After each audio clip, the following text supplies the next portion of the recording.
Everybody, welcome to Cabinet on Thursday, Tuesday, 16th February at 3 p.m. And I know that we've got some councillors, so welcome councillors. We've got all the Cabinet here. I don't think we've got any apologies. Well, I didn't have any before I started, so we haven't got any apologies. Admission of the public, there are at least two people who are going to be asking questions. We've got two members of the public who are on the agenda. But welcome to everybody who are watching. Any declaration of interest, if you have any, please complete the forms, both cabinet members and any councillors that are taking part in the meeting today. We have a deputation, I believe, Andrea, and it's somebody called Rachel Cowper in relation to agenda item 12. So what I will do is I'll take that deputation now. Olivia, who is one of our officers, will now move and dial in. So Olivia, can you please make the necessary arrangements, and we'll listen to the deputation from Rachel Cowper.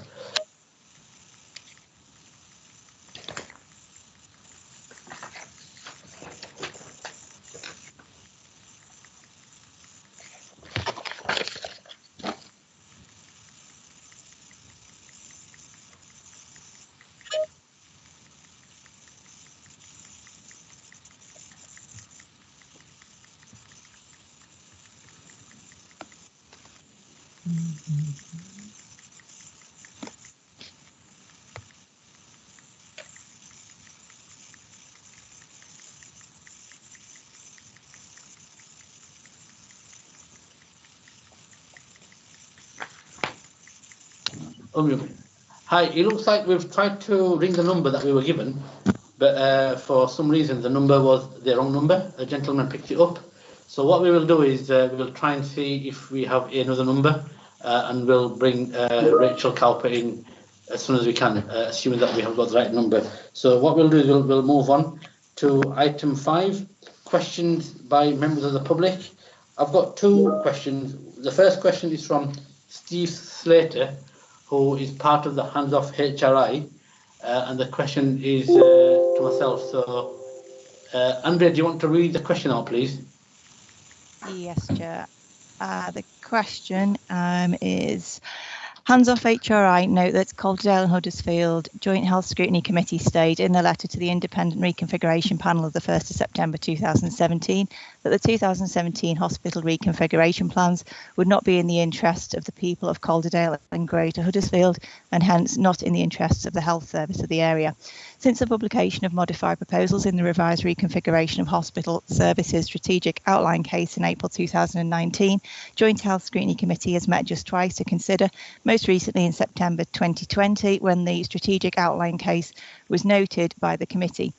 We are concerned, however, that as far as we are aware, the strategic outline case has not at any stage been either endorsed or approved by the Joint Health Scrutiny Committee, nor has it expressed a formal opinion as to whether the revised plans are or are not in the interests of the people or the health service of the area. Hands Off HRI note 2 that the Joint Health Scrutiny Committee sets out in their revised terms of reference a number of steps taken regarding the strategic outline case, if required, including to prepare a report for the Calderdale and Greater Huddersfield clinical commissioning groups, Calderdale Council and Kirklees Council, setting out the matter reviewed, a summary of the evidence considered, a list of participants involved, and an explanation of any recommendations on the service configuration. The terms of reference further refer that Joint Health Scrutiny Committee would then expect to receive from the CCGs their formal response to the report and to provide whether any concerns expressed by the committee have been addressed. The Joint Health Scrutiny report with CCGs and Calderdale and Huddersfield Foundation Trust responses should assist Kirklees Council in determining whether the revised proposals are or are not now in the interests of the people of Kirklees. Hands Off HRI further note that there are in fact a number of significant concerns which Hands Off HRI and Joint Health Scrutiny Committee have raised with the CCGs and or Calderdale and Huddersfield Foundation Trust, and which have either not been addressed or only been partly addressed, in particular in equalities issues such as access to Calderdale Royal Infirmary and to HRI for disadvantaged groups, minority and ethnic communities, the defective and currently withdrawn shuttle bus service, the criteria for any possible future reductions in bed numbers, though we understand not to be implemented at present. This is still proposed within the strategic outline case, and a lack of critical clinical codependencies to support the proposed new A&E department at HRI. Hands Off HRI therefore request 1. That, noting the above concerns, Kirklees Council, as one of the specified recipients of the Joint Health Scrutiny Committee report, require production of said report by the Joint Health Scrutiny.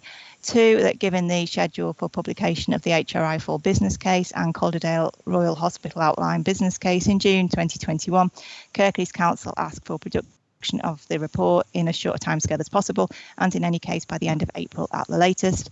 3. Confirmation as to whether or not Kirklees Council have ratified the reconfiguration of hospital services strategic outline case of April 2019, and if not, how do Kirklees Council intend to communicate their opposition to the strategic outline case? And 4. A response as to how Kirklees Council now see their role in the scrutiny and implementation of hospital reconfiguration plans and detail of how they expect to fulfil that role going forward. We'll be obliged to receive your written response. Thank you. Thank you very much, Steve. Good to have your questions. Quite a long question, but this, looking at the detail of the question, really refers to scrutiny. I believe Councillor Liz Mage is on the line, so I'd welcome if Liz can respond, because I think Liz will be the best person to actually address the issues that are of concern regarding the scrutiny process. And maybe rather than having a written response, Liz will have enough knowledge to actually give you a response now. So Liz, can I ask you to come in, please? Yes, certainly. Scrutiny is ongoing, but we will provide a written response to the questions that have been raised. But I think this is best done towards the end of this month, as the joint chairs have in our diaries an informal meeting with the Trust to discuss the way forward for the scrutiny we need on the different business cases as per our terms of reference to assess the clinical and financial sustainability of the proposals. So we need more than the strategic outline case to do that. We also need to have assurance around communication work that will be undertaken as the business cases are developed, as well as needing to understand the revised timescales for these business cases. I'm sure everyone will appreciate that we need to balance scrutiny requirements with pressures on the trust that have been there over the last couple of months due to the pandemic. But we have this meeting at the end of the month with the joint chairs with the Trust, and so hopefully we'll be able to move forward with scrutiny. Thank you. Thank you, Liz, for that excellent response. And I also know that by the end of the month, when there's some more information that comes out, a response will go out to Steve regarding a written response. So thanks very much for Steve for asking that question, and for Liz for answering. Much appreciated. We've got another question from Mr. Philip Smith, addressed to myself. Andrea, do you want to read the question, please? Yes, Chair. The question is, I have recently, on the 9th of February 2021, received an update from the Council regarding a complaint that I first reported on the 18th of August 2020, saying that they were now looking into it. I previously only received one acknowledgement that the complaint had been received, despite several inquiries as to progress. Does the leader of the Council think that taking 24 weeks to start responding to a complaint is acceptable? And can he, 1, give any reassurance about how long I will need to wait for the complaint to be fully investigated, and 2, confirm that I will eventually be informed of the findings of the investigation? Please could the leader of the Council advise how long he would expect his Council officers to take to answer emails that are submitted by members of the public? Firstly, Mr. Smith, I'm really sorry that you've been waiting so long. Nobody should be waiting for longer than necessary, and responses should go out in a timely manner. So I'm really sorry for that, and I apologise. But we do also acknowledge that we are in the middle of a pandemic, and the priorities that we have never been as pressing as we have them now. So we just got to make sure that we've got that in the background. I'm also aware, without going into too much details around the nature of your complaint and the issues you raised, there's been a number of correspondence that have been going back and forth. And what I have asked is for a urgent response to be sent back to you, so that we can actually conclude this matter once and for all. Once again, I'm really sorry that it's taken so long. but you will hopefully get a full response in the next few days. Thanks very much, Mr. Smith. Okay, I think we've got the person who's going to present the deputation back on the line. So Rachel Cowper will now be contacted by Olivia by phone. You may hear a ringing noise, and then as soon as she's made contact with, I will then introduce her and then give her the usual 5 minutes for her deputation. So Olivia, can I ask you to dial in, please?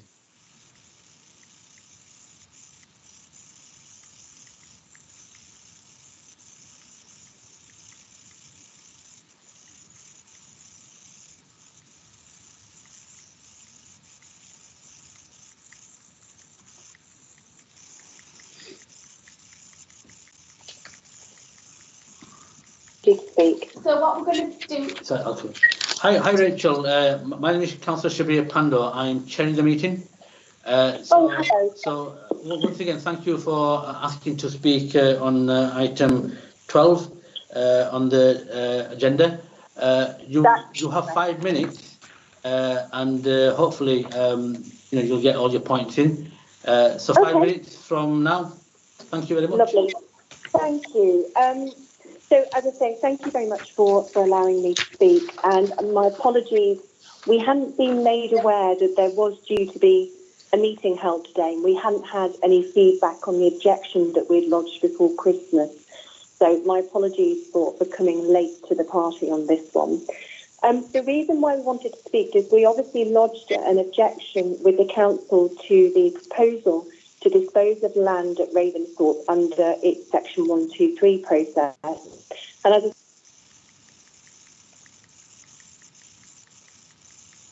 occasion that we've had any response from the council specifically in relation to our objection.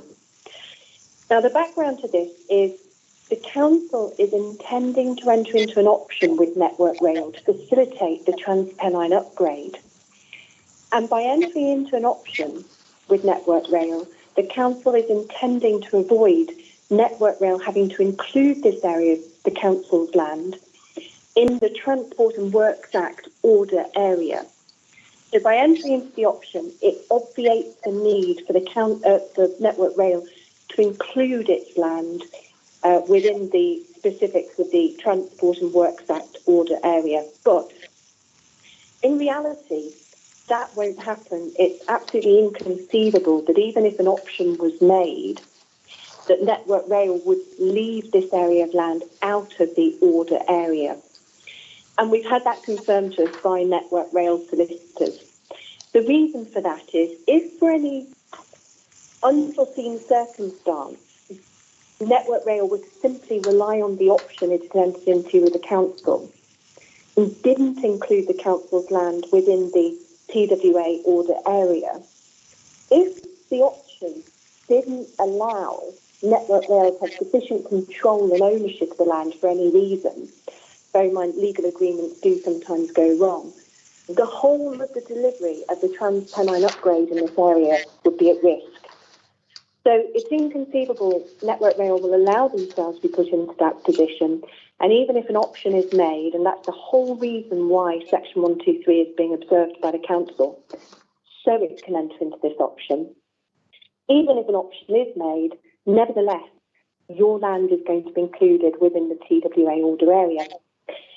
Now, because your land has been designated by you as open space, it triggers special rules when it's brought into the TWA order area.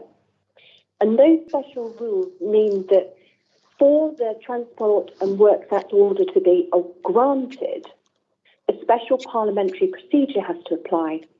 And because that adds to the cost and creates delays to the Network Rail process, which none of us want, the way to avoid that is by Network Rail giving to the council an equivalent area of land to compensate it for it losing this area of open space.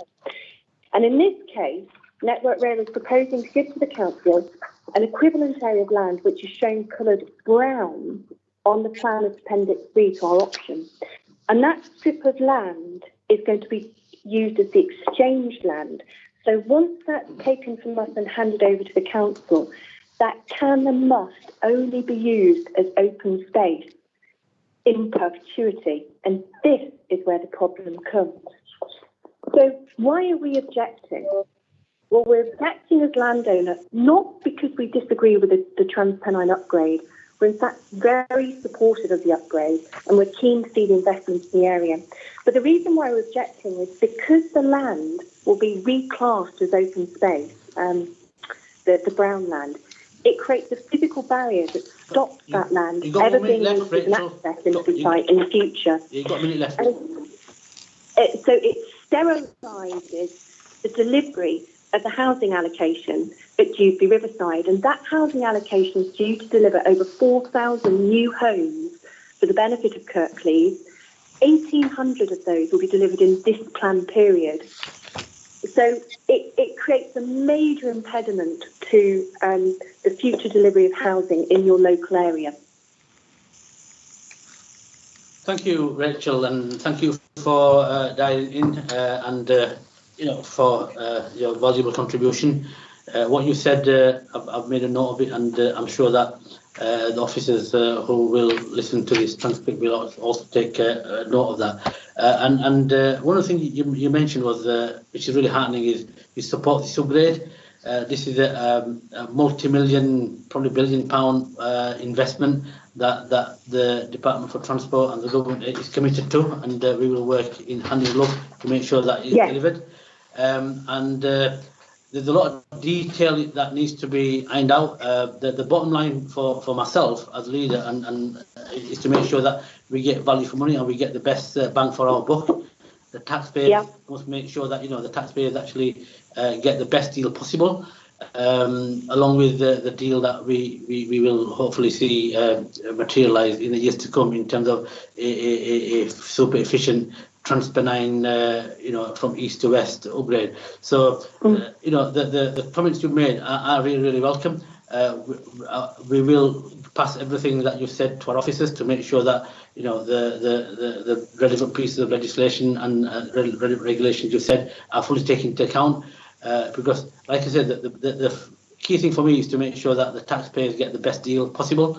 At the same time, you quite rightly mentioned that there are routes for CPOing, and at the same time the delivery of not just this housing scheme but also the transport scheme. So once again, thank you very much for attending. I really, really appreciate you attending. Thank you. Pleasure, and thank you very much to Martin Bolt for making me aware of this meeting today. Martin is an excellent councillor. He never misses a trick. He's spot on. He's always on the ball. Thank you. Absolutely. Thank you. Thank you, Rachel. Okay. All right. Okay. Bye. Bye. Okay.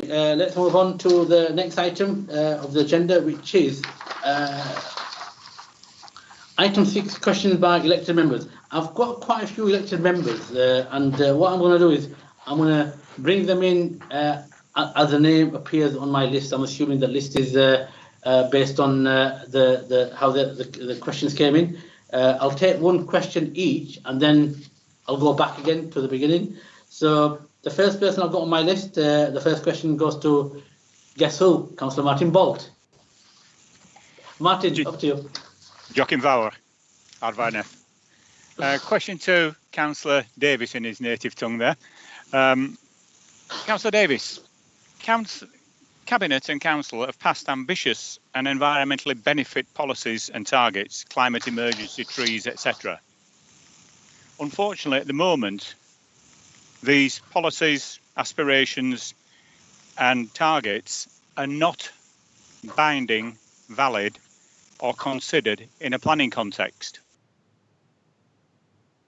Planning officers will tell you that they are not planning documents and therefore do not have any material bearing or weight in a planning sense. Could I therefore ask if you would explore the benefits, as we did when we were in Cabinet, of bringing forward a supplementary planning document to bring forward the tree policy, climate change, etc., so they are planning policies. So therefore, in any planning application, due weight has to be given, and things like tree preservation orders are not just discarded because they are not planning documents. We want to see these environmental measures. We want to see the the tree policy and everything brought forward. But while ever they are separate from the planning process, one of the biggest impacts on Kirklees means that that element just gets overlooked. And I'm sure you agree with me that that's not fair. Thank you, Paul? Martin. Yep, thanks very much. You, Paul? Yep. Yeah. Thank you, Councillor Bull, for that. Certainly agree planning is a very important area in relation to our work on climate change, and as you quite rightly say, has an impact on what we are looking to achieve. I'm very happy to explore whether there's some benefit to supplementary planning documents. I'm not an expert in that area, but I'll certainly have that discussion with our planning team and with my broader team in terms of Strategic Director Colin Parr. Certainly, as you know, a lot of the planning restrictions, requirements that are placed upon us are not local decisions, but absolutely no issue whatsoever in exploring this. And if there is something that we can do that fits within our aspirations, both for climate change and creating the right amount of housing and the appropriate type of housing for our citizens in Kirklees, very happy to do that, and would be more than happy to feed that back to Martin and see what your thoughts would be on that. Thank you, Paul. Martin, you got supplementary before I move on to the next person? Yes, thank you. And again, a chance for us just to clarify something, Paul. I think there may have been a misunderstanding when I quoted something at Council. When we talked before about carbon reduction pathways, you'd said that the ambitious figures that we talked about, 2,000% cycling, etc., were West Yorkshire wide.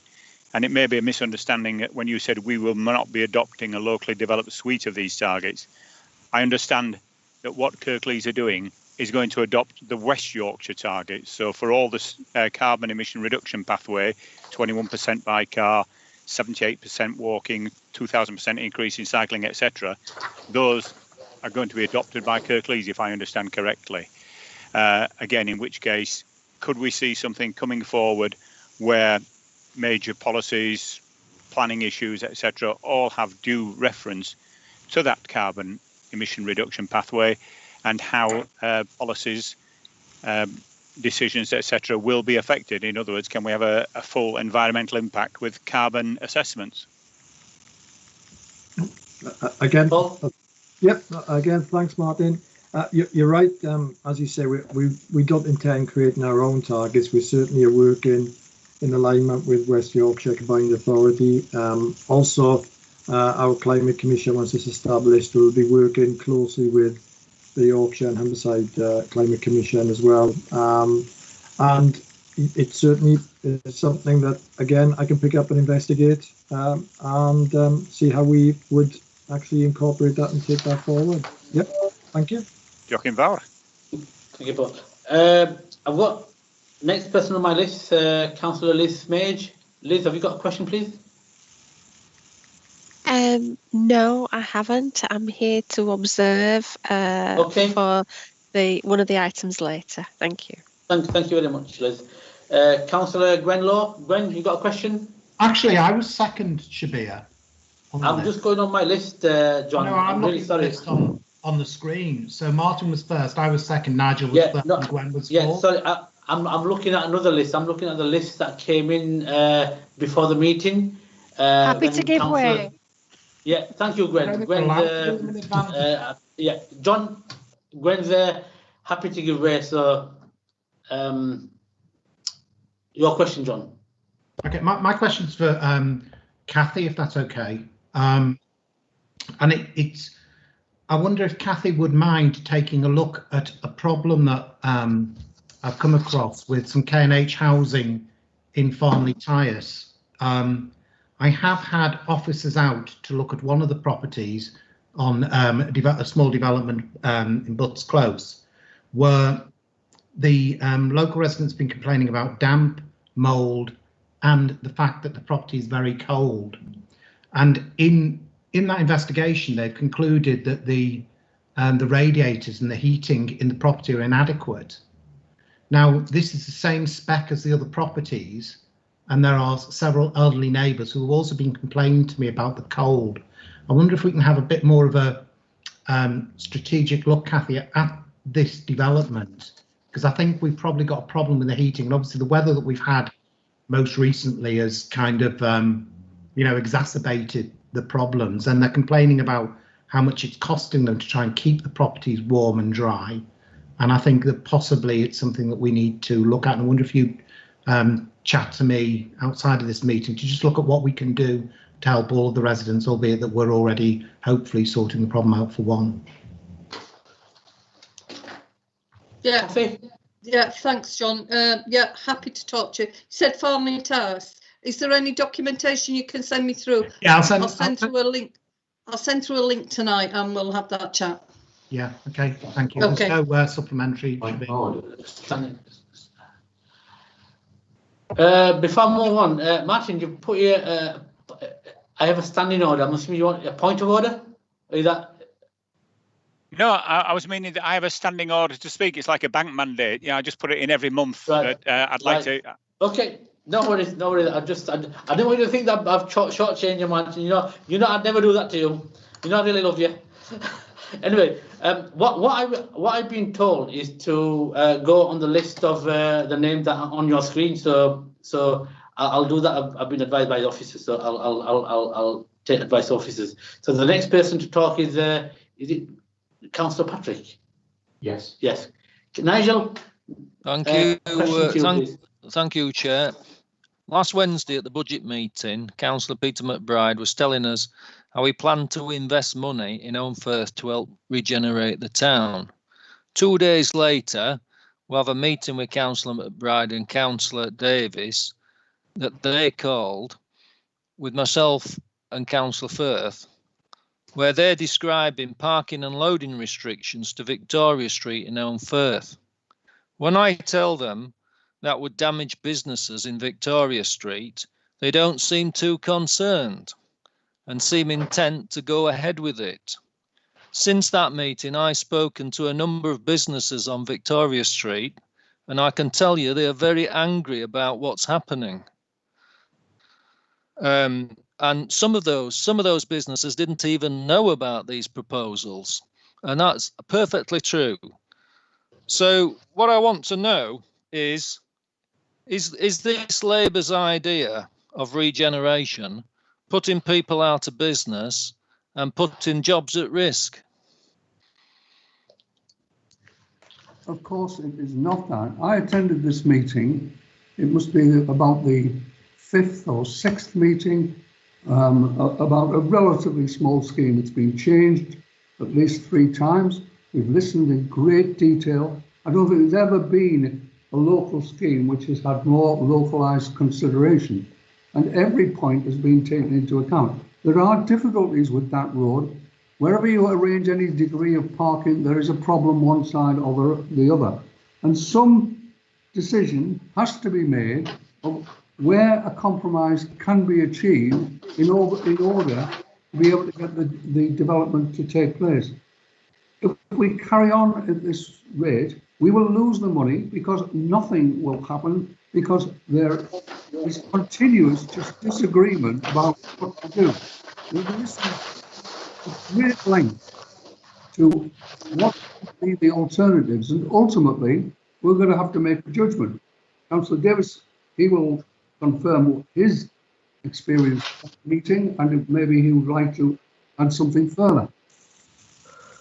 Yep. Thank you, Councillor. Nigel, you got a supplementary? Yeah. So what's the message, Councillor McBride, to the newsagent who's been in business for 120 years? There's been a newsagent there for 120 years, and the current owner of that property says that if he can't load and unload outside his shop, and if he can't take passing trade outside his shop, he will go out of business. So what is your message to him? Is it hard lines or what? What's your message? The message is the scheme has been fully considered, and a compromise has got to be achieved. One side or the other has got to enable this parking. And I went along with what was the views of local members and officers to try and resolve what seems to be like an almost intractable problem. Now, there is another alternative. We just abandon everything. But frankly, we seem to consistently get to this point of always complete impasse, no willingness or ability to compromise, because whichever side of the road is allowed the parking, there is a problem. One must concede that, but it's in the nature of where we are proposing that there are almost intractable problems. Therefore, some decision has got to be made which will compromise to some degree the interests of one side of the road or the other. Councillor Davis might want to further add to this. You've got more detailed information or understanding. Yeah. Peter, I don't think it's Paul's portfolio area, so it would be unfair unless does it come into your portfolio, Paul? I'm happy to make comment if you like, Chair. No, I don't want you to make a comment at the ward council because I don't think that would be fair. Okay. So I want to make sure that we just make sure that we stick to the rules, and it would be unfair for you to actually make a comment on a cabinet matter as a ward councillor. So we'll move on to the next person is Councillor Gwen Lowe. Gwen, over to you. Thank you, Councillor Panda. My question is for Councillor Paul Davis. Hiya, Paul. It's just been confirmed to me this morning that sadly Cleckheaton Folk Festival has yet again had to be cancelled this year. But please would you kind of give an overview of the work being carried out on the council's new culture, heritage and tourism strategies, please? Thank you. Thank you, Gwen. Yeah, more than happy to do that. And it is a shame, isn't it, that we are seeing not just last year, but this year, many festivals being cancelled within Kirklees, and the impact that has on people's incomes, but also on people's well-being. I think it has a major impact in that way. And yes, we're certainly putting in a great deal of work into developing the strategies as you outlined, which is culture, heritage and tourism, and importantly looking at bringing those three strategies together because they're all intertwined, and what we are ensuring is that we are looking at the priorities of the future so that we can manage our resources efficiently and also attract investment and galvanise our partners and our communities so that we can collaborate towards the same outcomes. And emphasise that point about bringing finances and funding in as well. This is crucial that we get this strategy right, or these strategies right going forward. And what connects the three strategies, and I think we have to remember, is that of telling stories. And lots of people think that culture's got nothing to do with them. Well, it has got something to do with them. Culture is about everything that we are involved with, whether that's the highbrow cultural activities, or somebody singing in a choir, or the whole idea of oral history and people passing down stories. So culture extremely important, and certainly one of the things that we want to make sure is that we are doing what we can to support those sectors in Kirklees, which are increasingly important in terms of our economic outcomes as well. And I know I speak from a home first perspective, and it's a similar story in many other areas within Kirklees. Certainly culture, heritage and tourism is at the core of our economic position, and certainly not just by itself, but certainly is fundamental to our recovery. So what we're doing is taking a place-based approach. There's not one size fits all. It's very much that we want to look at all our areas of Kirklees and look at the approach to culture, heritage and tourism within each of those areas. Music and textiles have been outlined so far as two key themes, and I think we're all aware of that, but I'm sure there will be other areas identified as we work through this. We're certainly well aware that rugby league is one of the themes that we've been putting forward in terms of our museum and the museum work going forward. So certainly not something that anybody would regard as highbrow and out of touch of ordinary people. And this place-based approach will take everything in from looking at the connection with the Brontes, as I said, to rugby league, to the valleys, to North Kirklees, to the diversity that we have within Kirklees, which clearly we will celebrate and enhance as well. The heritage strategy is important to look up as well, because I think a lot of people think of heritage just as buildings, and obviously museums and galleries are a key part of this, but heritage is about people as well. At the moment, the Bringing Out the Best programme, which is funded by the National Lottery Heritage Fund, is helping us complete our draft strategy. So the team is doing some great work, led by Adele Poppleton, and the cultural strategy is expected to be ready for consultation by early summer. The heritage a little bit earlier, and the tourism strategy again late summer. So we should, by late summer or autumn, have really started the consultation on all three strategies. Clearly, members will have a very important role. We really need to understand from ward councillors their perception and their views for their areas. But I think this is extremely exciting. I think that there'll be a really positive response from our citizens. It is about creating economic outcomes, but primarily, I think, as well, it's about celebrating what we've got in Kirklees, building on that inclusive nature within each of the communities, and ensuring that we've got something which we can stand up and be proud about, not just in Kirklees, but proud nationally, and I think even internationally. So there's a great ambition with this strategy. So thanks, Gwen. Thanks for the opportunity to talk about that as well. Thanks, you, Paul. Gwen, Can I just say thank you to Paul for mentioning rugby league, because as a Batley Bulldogs fan, my God, we're desperate to get back to the Mount. We really, really are. No supplement. And Gwen, that's from a Welshman who's obviously a rugby union fan as well. But I do. I'll let you off then. Anyway, let's keep some order. I would like to talk about rugby, but we've got business to do. You've got no supplementary, Gwen? No. Okay. Okay. Next question is from Councillor Andrew Cooper. Andrew, you got a question? Or is it just 7, 10, and 11 you want to talk on? No, I want a question as well, please. Okay, yeah, no problem. So, question to Councillor Paul Davies. Some weeks ago, I passed you on the all-party Passive House task force report that was produced 3 or 4 years ago for you to have a look over in your new role, looking at climate change. And so my question is really, having had the chance to look through it and read it and look at the recommendations, is there going to be a change in Kirklees policy regarding its own developments or land that it sells for development? And will we be catching up with councils like Exeter and Norwich, which already have such policies? Yeah.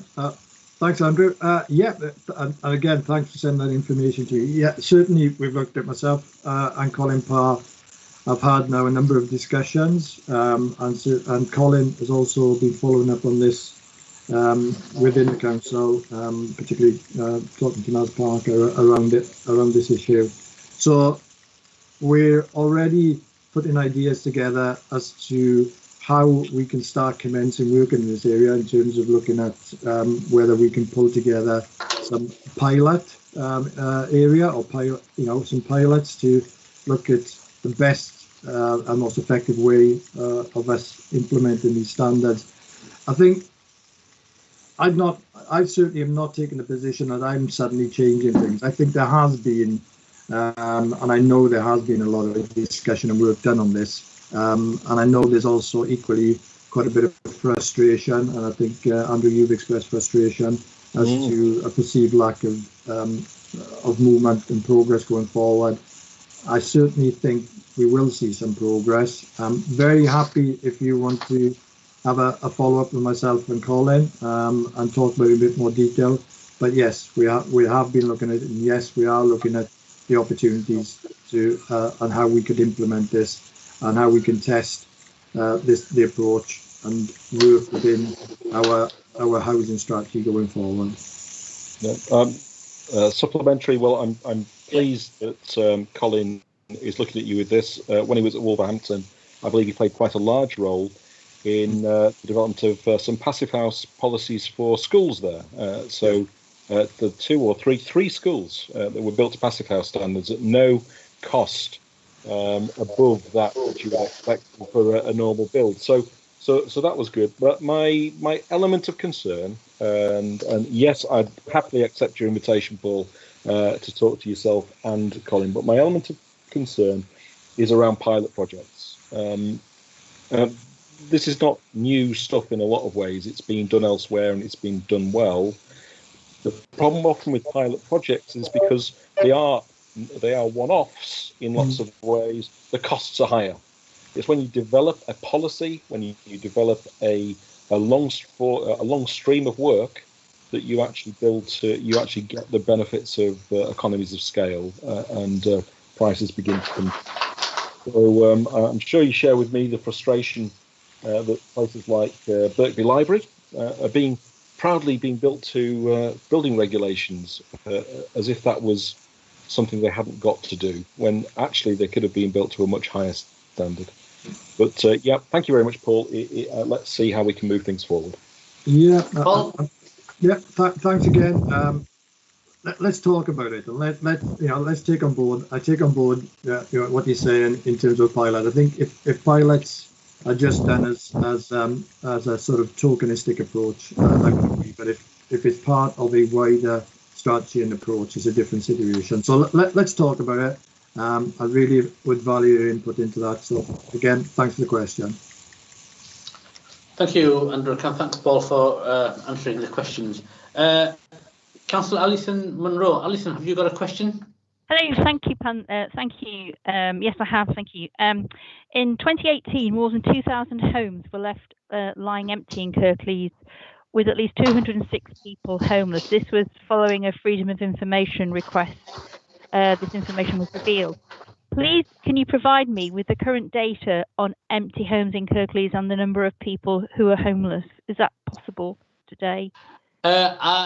Councillor Cathy Scott might be able to. She says she can't give you the figures off the top of her head, but I'm sure we can get them for her. Yeah, Alison, I'll get them for you. But what I'll equally do is circulate them around all councillors. Oh, thank you very much. Okay, could I ask a supplementary here? Yeah, yes. Okay, thanks. So please, can you tell me what do Kirklees do in relation to empty houses, and do we have a scheme? Because some councils have a team working with people to access grants and advice on how to become landlords, or provide advice with family disputes over inheritance issues. This is just to get the ball rolling and make those houses sort of more suitable for people, so they can free them up to be lived in again. So is there anything like that that we're doing? Are we looking at schemes like that, or do we have a scheme like that? Or a policy like that? Thank you. We did have a scheme like that where we were trying to bring empty homes back into use. What I can do is get an update of where we're at that, particularly now with COVID. There will be stalled sites where people are able to do anything at the moment. So what I'll do is I'll circulate that information, Alison, and ensure that everybody gets an update on where we're at, because we all need to know how many empty homes there is out there and what's happening. All right, thank you very much. Thanks. Yeah, no, thanks, Cathy. And I think it's a good idea that once you get the figures, to get them out to all councillors, that'd be really useful actually. So thanks for that offer. Next question is to Councillor Richard Smith. Richard, question to you, please. Are you there, Richard? You're on mute, I think. I think you're on mute. Sorry about that. Can you hear me now? Okay. Yes, we can hear you. Thank you. As you know, I represent the Kirkburton ward, which sadly saw another fatal road collision last year. Obviously, this is not just an issue within my own ward, So therefore, I'd like to ask why road safety doesn't appear to be a priority of this administration. Naheed, road safety. There was a recent incident in Kirklees, and why is it not a priority? Thank you. Councillor Smith, let me reassure you that highways does have its priority list, and highways safety is one of them. We live in a very large district, and there's never enough monies and projects that need looking into, and any near misses and collisions are investigated, assessed and worked on with the councillors and residents to ensure which measures we can put in place to circumvent any such events happening. It's not good enough, and we may not talk about it in the public arena, but it's definitely under the radar. We do have a budget, and we do have staff who actually look at highway safety very seriously. And I'm just somewhat surprised that you think that we don't take that into account, being one of the 7th largest district, metropolitan district council, that we're not paying enough attention. We are. Let me assure you of that. Thank you, Naheed. Richard, you got a supplementary? Yes, please. Well, given you've just confirmed there are staff and budgets for this purpose, can you explain why the speed indicator devices have been removed from my ward several months ago, supposedly for reprogramming and relocation work, and we're still no closer to having them back? Okay. Councillor Smith, do you know that we're living in a pandemic? When it's the national lockdown, we have been experiencing severe weather conditions. There are priorities that you have which have to be put on the back burner whilst you deal with what you have in front of you. So if something like that has been removed and you were promised it would come back, unless you are told anything else, it will happen.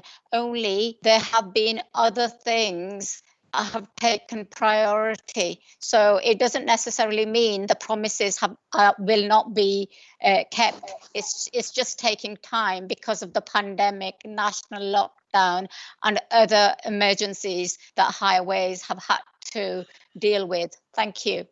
In other words, it's not a priority. Thank you. Yeah. So now just one thing, you just have a look at the speed indicator device Councillor Smith is talking about. We might just I understand what you're saying, but just if you can please just see what exact the situation is.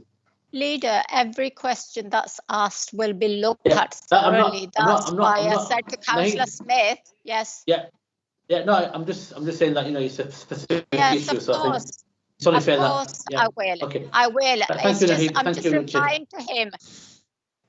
Yeah, no, I understand that, but thank you both. Anyway, that takes us over the 30 minutes allocated. I know that a few councillors wanted to ask another round of questions. Unfortunately, we don't have time, and we've got a massive agenda as well, so we don't want to be taking more of the time than necessary. So once again, thank you, councillors, for asking the questions. We'll move on now to item 7, Huddersfield District Energy and Heat Network.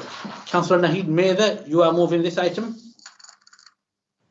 Thank you, Leader. Yes, I am. Okay, sorry, I've just read a ping message from Councillor Bolt saying he wants to speak. So can I move the report? Once again, a very exciting opportunity and a feasibility study, the Huddersfield District Heat and Energy Network. And it's a very detailed report, so I won't go through it in detail, but I'll present an overview. So if people are minded to look at the report under section 2.6, it actually outlines the potential benefits to the town of this study, and it talks about reduction in energy prices, energy security, local dividends, CO2 emissions, etc. Then if at 2.2, the study identified 3 options, and in progressing the heat network and in decreasing order of preference. 2.19 sets out further benefits to Huddersfield itself of following the heat network feasibility study to the next stage. At 2.20, section 2.20, following the successful feasibility in 2018, the council has been successful in applying for an additional 309,000 funding from HNDU in order to undertake detailed project development stage of heat network feasibility. This follows on directly from the earlier feasibility study and will refine the proposed network design and de-risk the options identified. This will continue the feasibility process for the heat network and will result in an outline business case for the council to consider whether or not to proceed to network delivery. The cost breakdowns appear at section 2.27. The anticipated cost of this stage of feasibility is 461,000, which has been determined in close consultation with HNDU.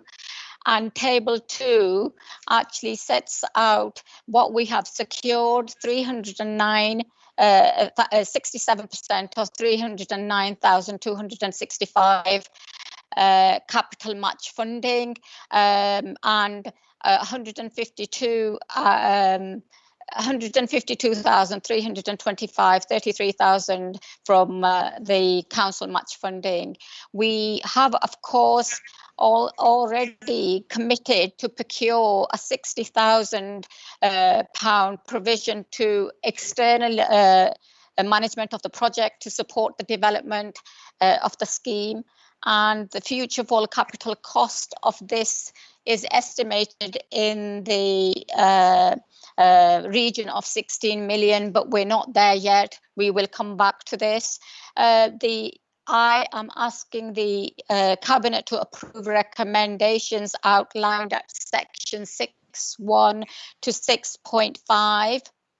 And at 6.5, the report is actually saying that once the feasibility is business ready, it will come back to Cabinet to make the final decision about how to move forward with this project. It is very, very exciting. It hits many of the agendas and our targets and our ambitions in terms of carbon emissions, energy, poverty, in making sure that our business, in post-COVID, it actually gives us the opportunities to attract businesses back into the centre of Huddersfield, because it would be cheap, reliable energy source for the future. So very, very exciting project.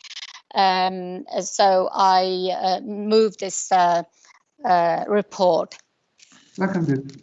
Yeah.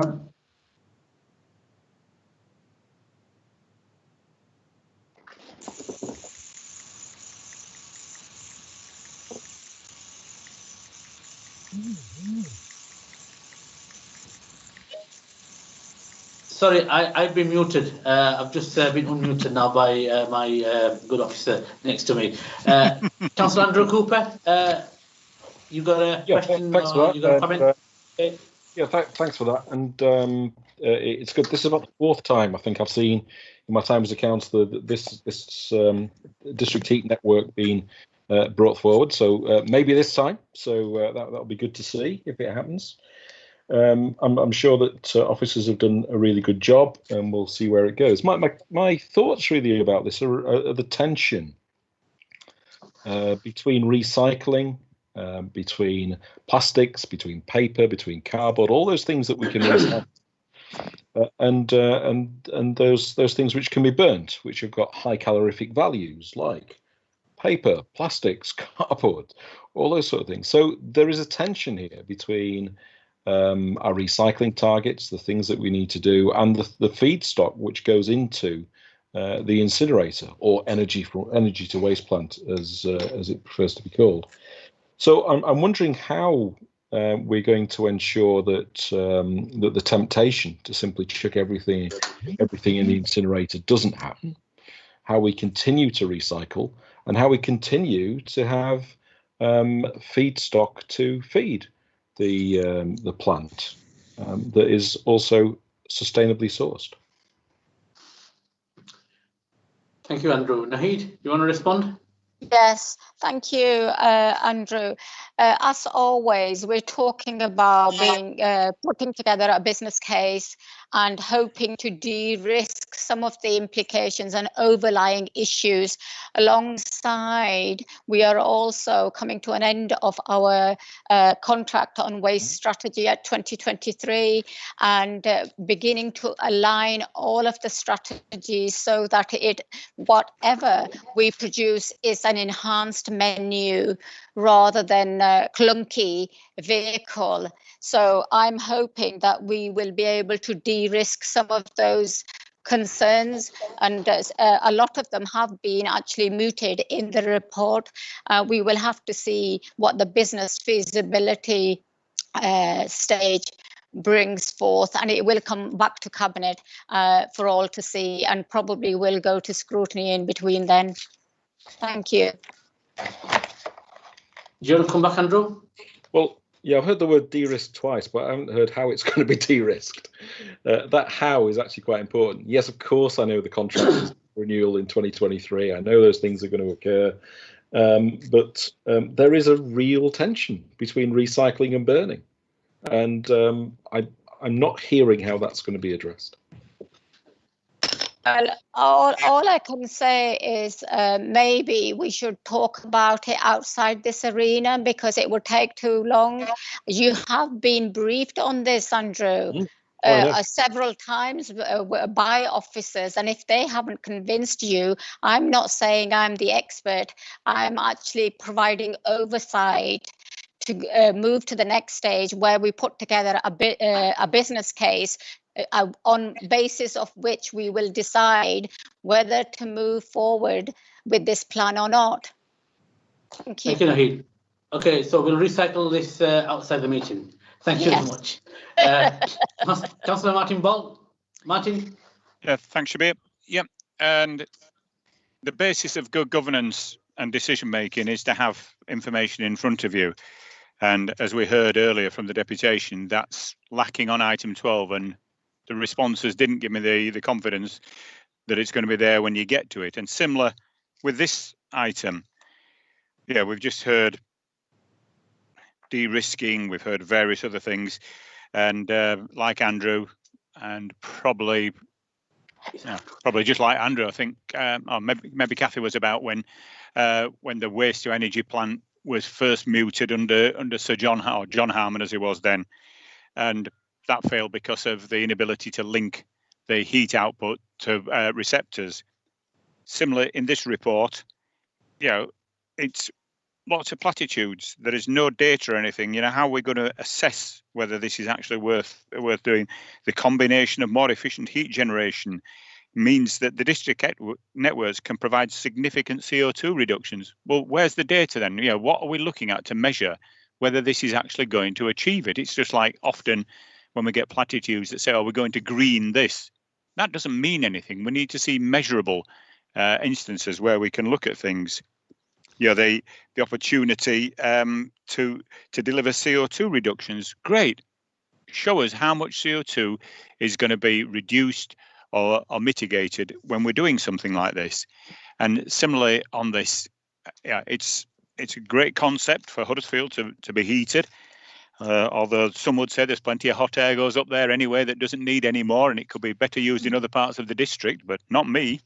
But what we don't see on this is the Cabinet are supportive. Well, of course they'll be supportive. It's their paper coming forward. In an efficient organisation, we'd be seeing that the Cabinet were actually recommending something. There's reference in the introduction to the officer recommendations, but the thing that you vote on is the Cabinet member recommendations. And all that says is that the following portfolio holders are supportive. So could I suggest, for good governance, that item 7 says the following portfolios are supportive and endorse the officer comments or the officer recommendations. Otherwise, all you're doing is actually you're voting on something. Yeah, you're voting on somebody being supportive, which isn't a satisfactory outcome. And are we going to see firm timescales when this will be brought back for a final decision with issues such as those that Andrew has raised, the issues where I've raised about having measurable opportunities that we can look at? Because, again, has been referenced here 4 times or whatever, it's deja vu all over again, is this? Just to be clear, before I bring the heat in, we're going to be voting on the office recommendations because we need to get this done and dusted. The bottom line is we've got to deliver the scheme. Nahid, I'll let you come in. Okay, so all I can tell you, this is the feasibility study, and all we can go off by is the various things that we are as a council doing, and the region. So the Leeds City Council already has a scheme. And as for, is it platitudes, is it coming back? At 6.5, a further update will be brought to Cabinet following the completion of the outline above to present the findings of the feasibility process and outline the business case for consideration. So yes, and it has been, so it isn't just platitudes, it has been to scrutiny several times, and I have been there myself, and scrutiny has been satisfied. So it isn't just platitudes, and in this case, the recommendations are there, but they haven't been followed below. So we are making a decision on the 3 purpose of this report, which tells you what we're doing here. Thank you. Thanks, Nahid. Martin, you got a supplementary? Well, just to come back on that again, reflecting on the period when I was a Cabinet member, before we had. We had Cabinet briefings and we looked at things, and I'm sure all members have had these papers in advance. And the fact that no Cabinet member has noted that it hasn't said and endorsed the officer recommendations makes you wonder just how much they're actually reading the papers before it gets into the public domain. Right, thank you. But let me answer that. Let me answer because Martin, I made it very, very clear we're going to be approving the officer recommendations. You know, we set the policy, we set the steer. We set the direction of travel, we set the budget, and then we have fantastic officers that do the detailed work. You know that. That's what you used to do when you were a Cabinet member. So, you know, let's move on anyway. Alison, you got a question, please? Yes, thank you, Kabir. I just wanted to say I welcome the news the council's proposing to proceed with the final part of this feasibility study, but I would have thought the project is limited to the number of. It's obviously limited to the number of buildings you refer to in the report, and I just wonder, as the system is reliant on waste, it will always be limited in its scope because you will only be able to ever produce enough heat, dependent on the amount of waste you have. So, I mean, I'm thinking about, would you ever be able to roll it out to, say, residents' homes, or would it always be just focused on the town centre? Because obviously you've got to find balance here. You need waste to be able to make the heat to run the buildings. So it's a bit of a fine balance. So I just wondered if you envisage that it would ever be rolled out to residents' homes, or if it will just always focus on the town centre. Thank you, Alison. So the initial scheme is within the ring road and the businesses,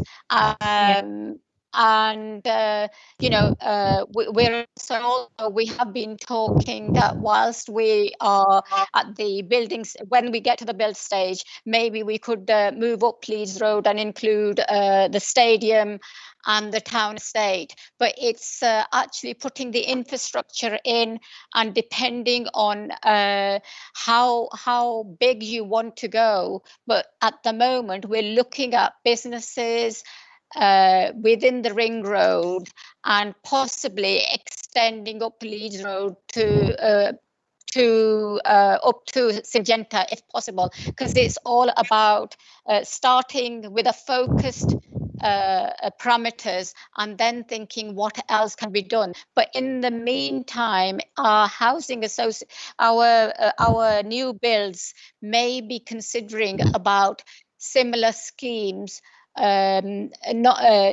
Maybe they could replicate similar schemes. I'm sure we are thinking about some of those, but this is just within the ring road.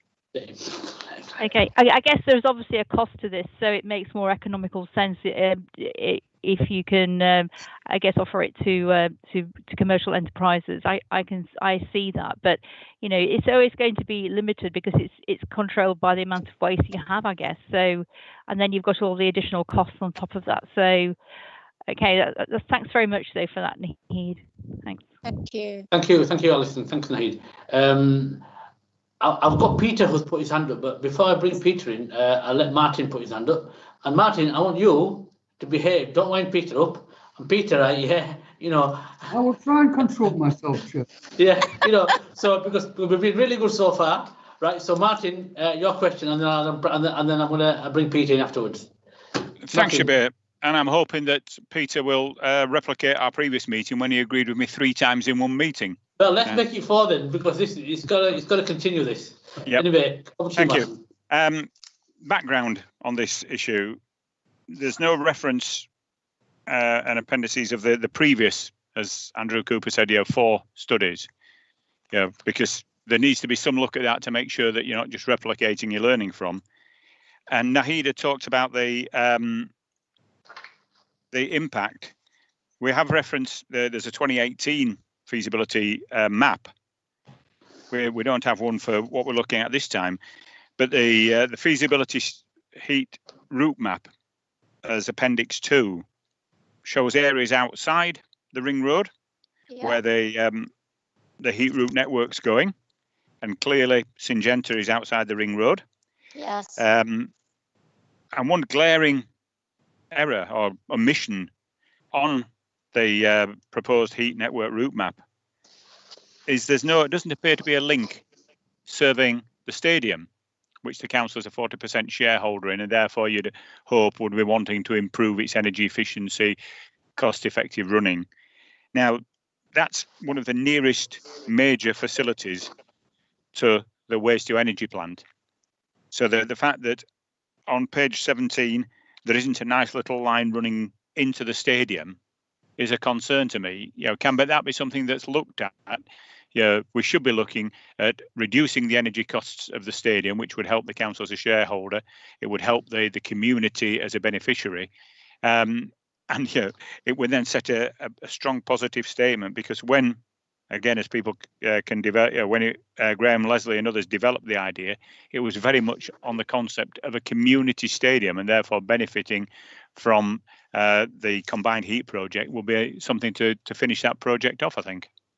Nahid, before I bring you in, before I bring you in, it's just that I'm conscious of the time. I'll let Peter come in, and then I'll bring you in at the end. So Peter, I'll bring you in. Okay. I'm afraid I must disagree somewhat with Martin. He's somewhat dismissive of this report. I'd like to remind him that Secretary of State Mr. Gove regarded this as the most exciting scheme put forward by any local authority in the country. That was official. Now, the reason it's not being rolled out on a bigger scale is it costs, the wider you go, the more expensive, because it's related to the length of pipeline. I think the point you make, Martin, has been made many times before. The link into the stadium would be quite sensible. And I'm taking advice from their energy and heat advisor, Peter Rock, to see whether or not that might be possible. Don't scoff at that. He is an expert on this. Oh, I know. And guides many organisations on energy efficiency.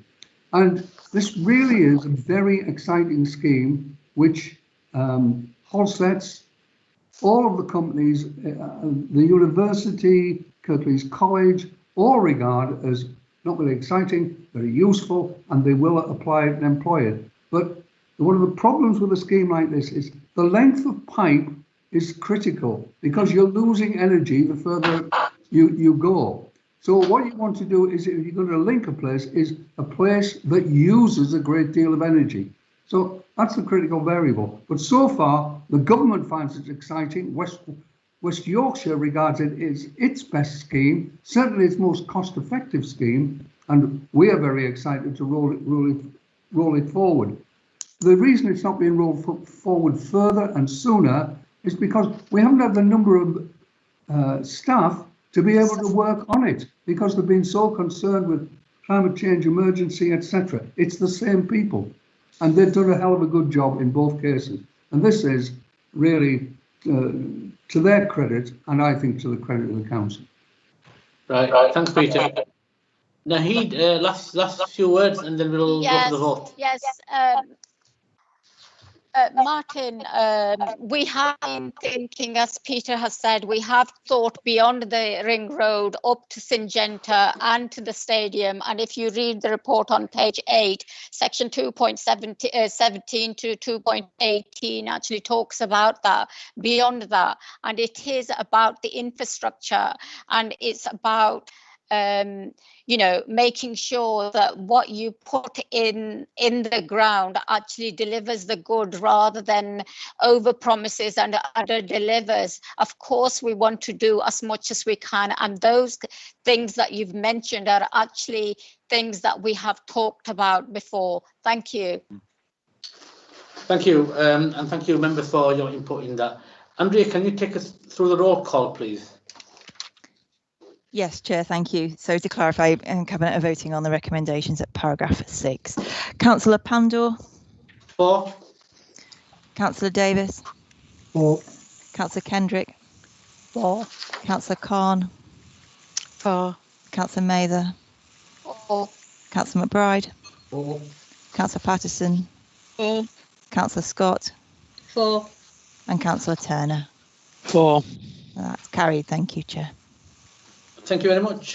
Move on to item 8, community asset transfer, Honley Library. Can I invite Councillor Graham Turner to move this? Graham, sorry, yeah. Graham, but just jump in quickly, Chair, just to declare an interest, because I am a Home Valley Parish Councillor. So I've not been involved in these discussions to date. So I'm not sure the position, Andrea, in terms of the voting with regard to that. But I'm certainly a Parish Councillor. Yeah. Andrea, does he just need to fill a form in? Is he?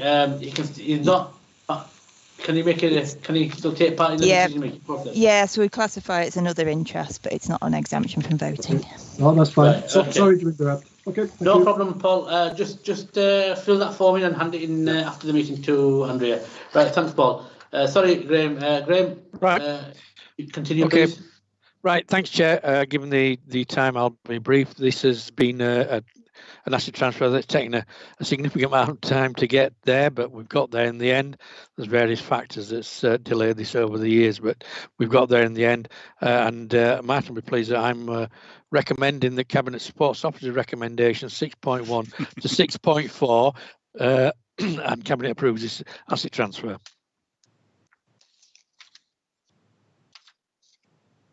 Say it. Yeah, I was trying to unmute myself, but my arm's not long enough. But anyway, but Peter's done what I was going to do. We've got nobody else indicating to talk, so Andrea, can we move to the vote, please? Yeah, Councillor Pandor. For. Councillor Davis. For. Councillor Kendrick. For. Councillor Khan. For. Councillor Mather. For. Councillor McBride. For. Councillor Patterson. For. Councillor Scott. For. Councillor Turner. For. And that's approved. Thank you. Thank you very much, Andrea. Item 9, determination of school admission arrangements for 2022-23. Councillor Carol Patterson to move. Carol, over to you. Thank you, Chair. Yes, this is the annual report on the consultation on school admissions arrangements, and this will be for year 22-2023. There were two, besides just the annual consultation process, there were two specific changes that we were consulting on. One was to formalise the arrangements that we had temporarily in place for Netherhall Learning Campus and their published admission number. It was temporary following the closure of Almonbury Community School, but that now needs to be formalised. And then also Moll Green Primary School had asked for their PAN to be increased from 50 to 60. In addition to that, there was a third specific point that we wanted to consult on, which we did. We'd had a number of parents at one particular school in Huddersfield who had felt disadvantaged by our policy on oversubscriptions and siblings out of area for schools.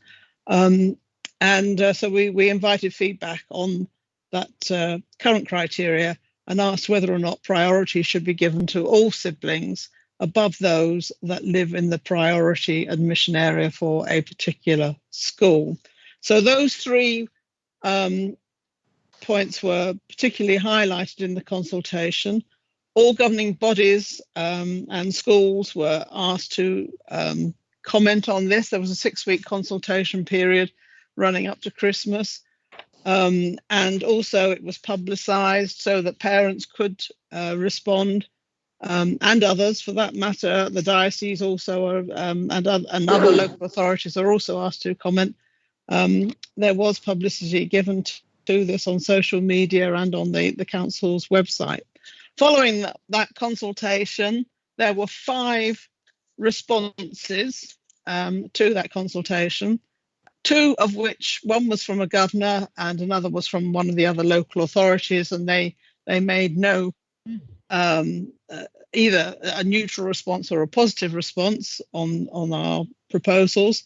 And the 3 parents then specifically responded on the question of oversubscription and siblings from out of area. They were concerned, those particular parents, that they would have to possibly send children to 2 schools. It increased the travelling time, and it made difficulties for them in going to work.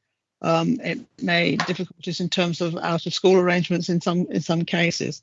But so following that, all those that was all considered by the Education Learning Partnership Board and officers, and it was considered that we should not change the existing arrangements that there are for oversubscription of places at any school.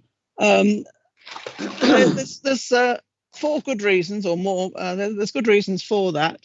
One of the most important one is that we do want to keep schools local. We want local children to attend local schools for the benefit of the local community. I mean, that's for their own health, the children's health. It means that they can walk to school. It's for ecological reasons in terms of reducing carbon emissions from hopefully fewer car transportation. It's to solidify the role of the school as the hub of a community. And also a very important point, which I know lots of parents do think about, is friendship groups. And children do want to be able to mix on the whole with the same children that they do in school outside of school times. So it's important that they can maintain those friendship groups in that way. We also, it was also felt that the particular oversubscription problems at this one particular school in Huddersfield should be looked at from a different angle, from a different policy point of view, and that changing the admissions code for the whole of Kirklees, because one particular school was oversubscribed this year, was not the way forward. There were other ways to deal with that particular problem. There are sufficient school places in the area, and I should also report, I suppose, not in the report, but that the parents concerned did, on appeal, get their children into the school that they wish to do so. 99% or 98% of parents do get their first or second choice of school place. So it is with all those points in mind that I commend the officer recommendations to you, and the Cabinet portfolio holders' recommendations in the report, and I move this report. Thank you. Thank you, Carol. Viv, are you seconding this? I second it and reserve the right. Thank you. Thank you very much. I've got Councillor Richard Smith. Richard, do you want to talk? Yeah, thank you. Yeah, I'm just asking about the Section 106 money in relation to schools. Can you give me an update on when the Section 106 money derived from the Red Road development in High Burton will actually be seen in the schools and the other local services within the villages? Sorry, the report's about the admissions policy, so this is Section 106.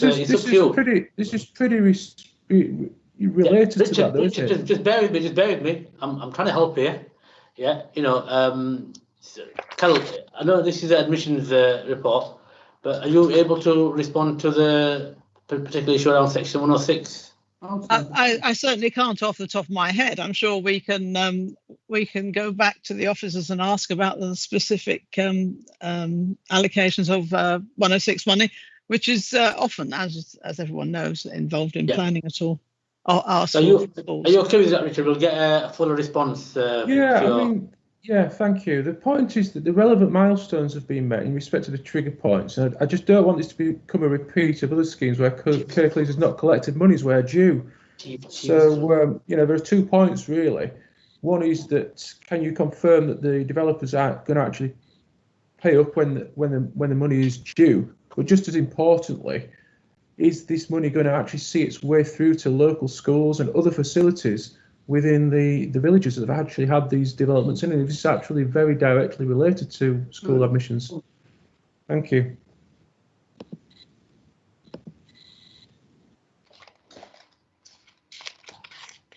Sorry about that. I've just got a message saying that TV is going to go off because I want a big screen, and I don't have the remotes for them. So I'm telling Richard just press any button so it will get your standby. Anyway,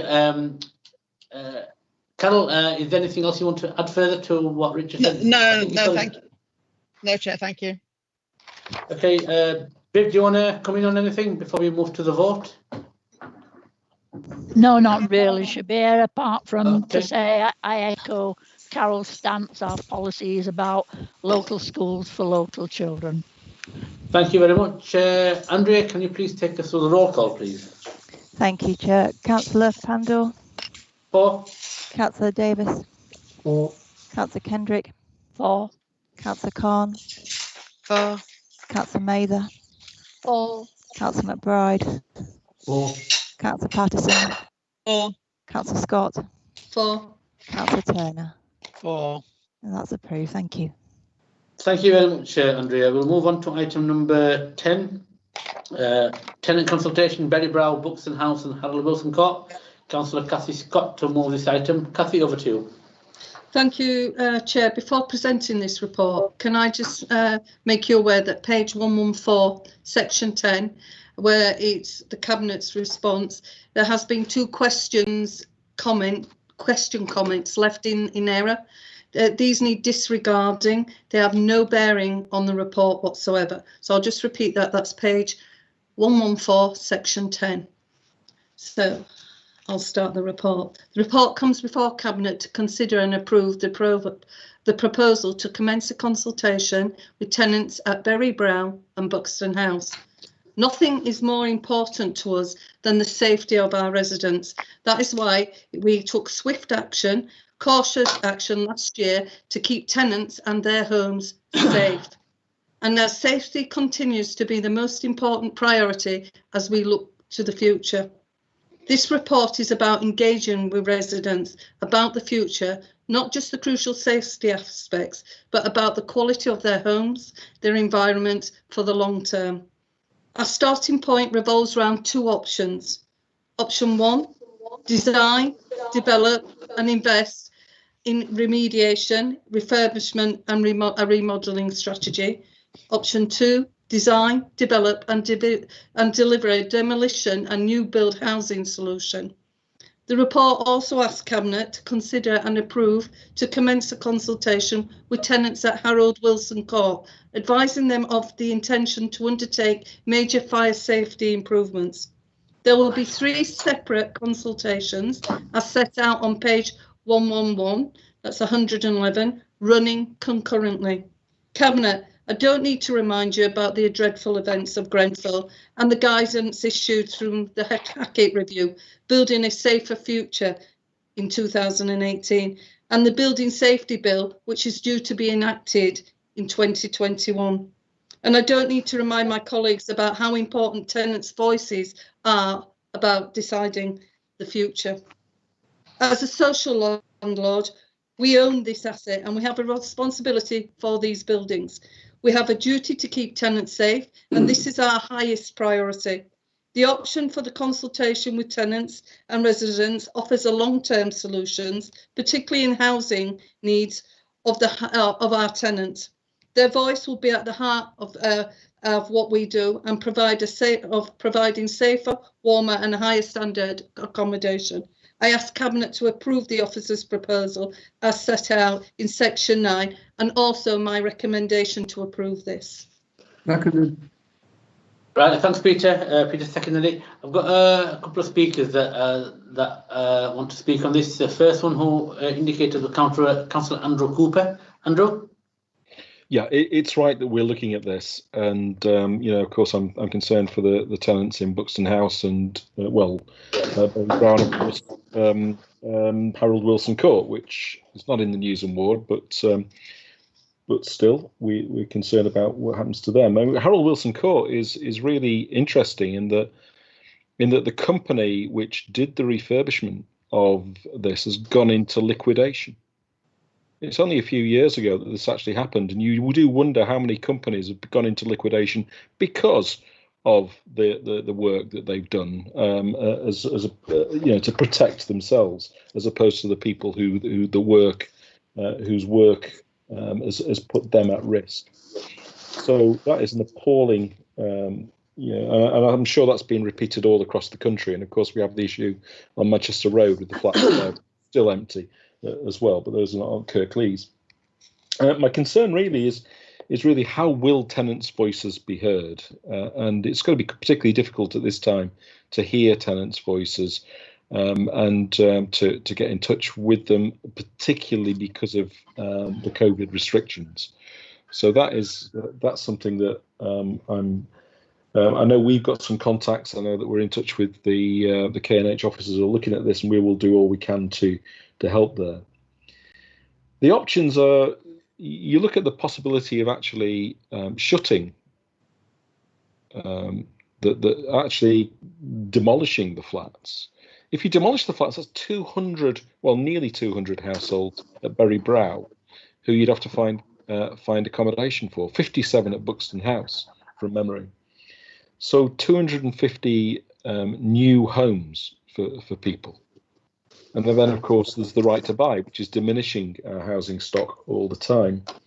So this is not an easy solution, and it would take 7 years to demolish Berry Brow flats because it's riddled with asbestos, and it would have to be taken down a brick at a time in a completely sealed environment. So this is not easy or cheap stuff at all. It will cost millions to take it down.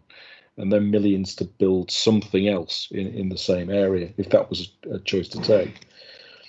And of course, when we talk about demolition, we're talking about getting rid of people's homes, and so that's my number one concern here, is that people who are in some pretty tenuous circumstances, some of the folks here, you end up in Berry Brow Flats because somewhere or other something's not gone right really, or you're having difficulties.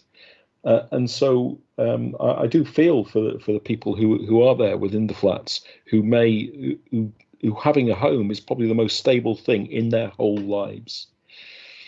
So I think we've got to deal with this sensitively. We've got to come to a decision fairly swiftly, I think, as well, because if people feel that their home is at risk, then that's an awful position to be in.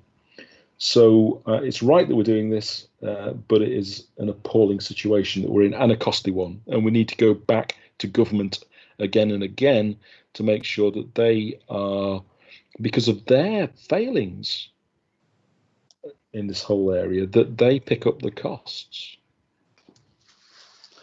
Thank you, Andrew. Quite some good stuff there. Thanks very much. Nigel, Councillor Nigel Patrick, do you want to come in, Nigel? Thank you, Chair. Yeah, I read this one with great interest. After Grenfell, I distinctly remember councillors being told that there weren't any problems with buildings in Kirklees. And yet now we see there are, and these are very serious problems. I've read the report and I see nothing in the report to explain the role of the council and its services in the procurement of an inspection of the installations that took place to upgrade these tower blocks. In particular, Harold Wilson Court, which was only done in 2013. So really, I'm asking the question, why were we told there were no problems? And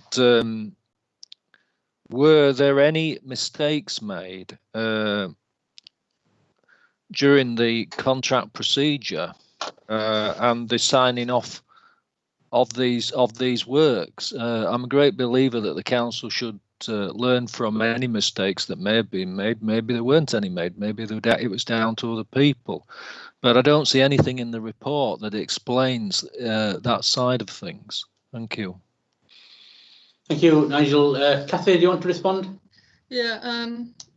Thank you, Councillor Patrick. I've not been made aware of any mistakes. I've been made aware of legislation changing and fabrics changing, and as it's evolved since Grenfell, different fabrics have been now being added onto the list. So that's where I'm at with that. I think because of where we're at, I do think we need an informed discussion around this, and I welcome what Councillor Cooper says. There's been a lot of things that we do need to talk about. It is about people's homes, so it's about we need to talk about more about this and about the safety issue, because this is about people's homes. I think we should have a special meeting of councillors to discuss this.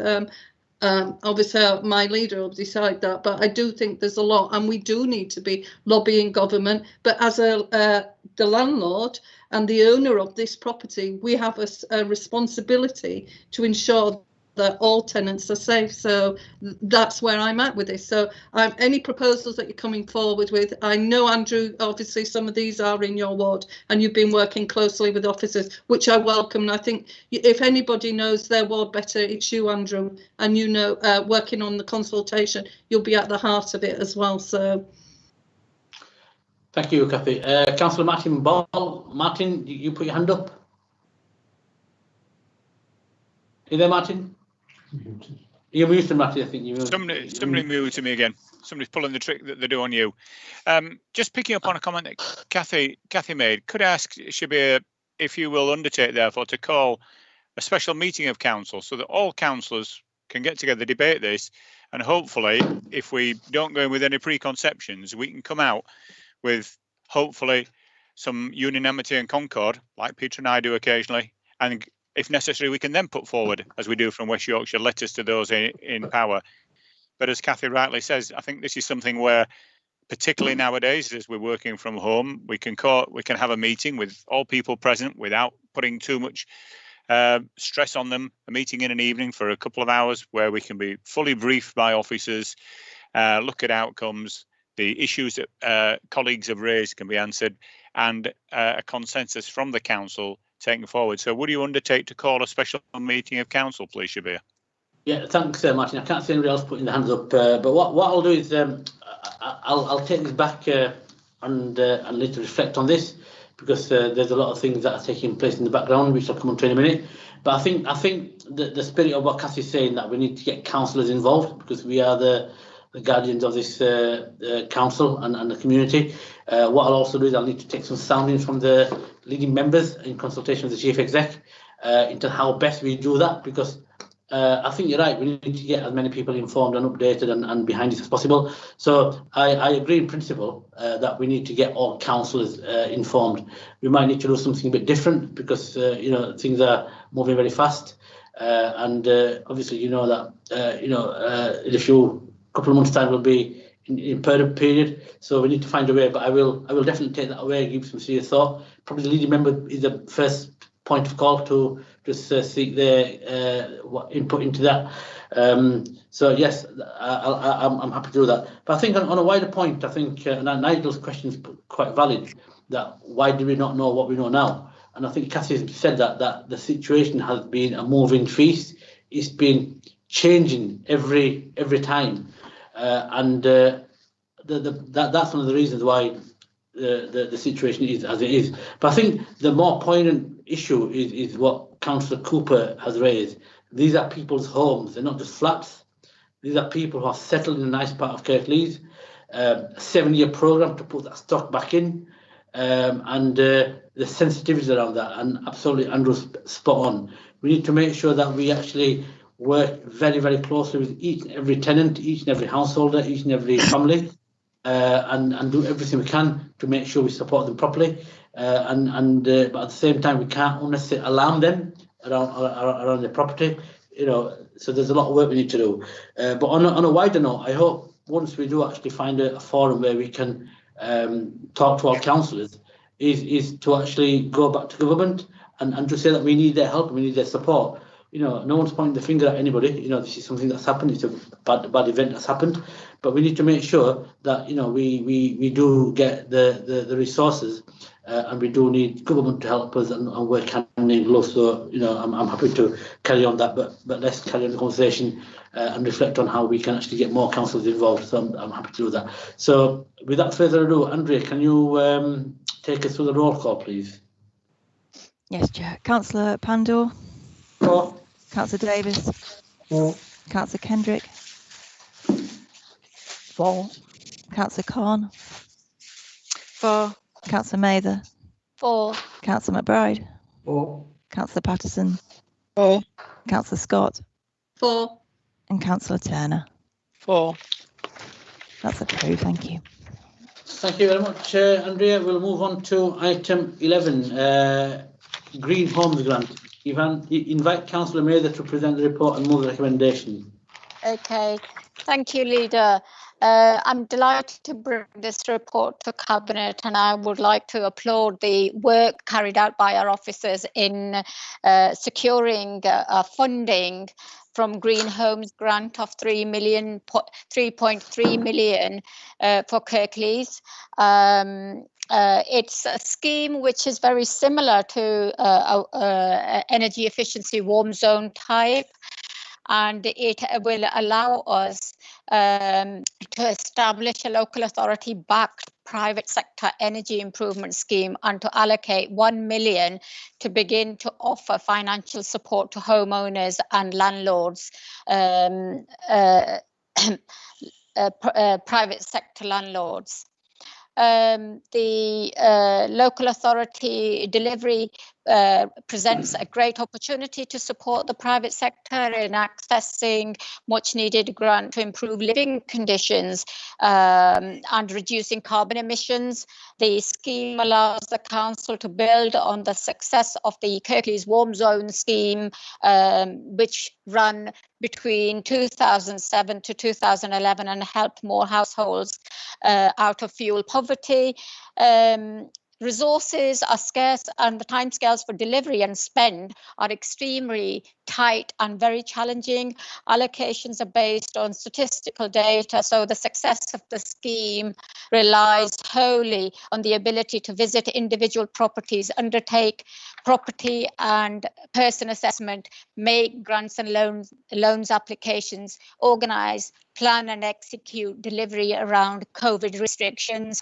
We are hopeful that we can do this, and we've got ideas in the report which says that we could replicate the Hill House project that we ran in Greenhead, a very successful project which we outsourced. It overcomes the issues to do with capacity. And we're thinking we may be able to help at least 300 households, if not more. But there is a real pressure. I am really, really excited about the scheme, and I would like to recommend in section 8, recommend officers and portfolio recommendations at section 8 of this report. Thank you very much. Kathy, are you going to second that? Yeah, yes. I'll second that, and I'll just add a comment. We've got people out there that are asset rich and cash poor. They're unable to bring their homes up to a standard, and this is an opportunity for us to help improve their properties with them. So I just welcome this report. Thank you.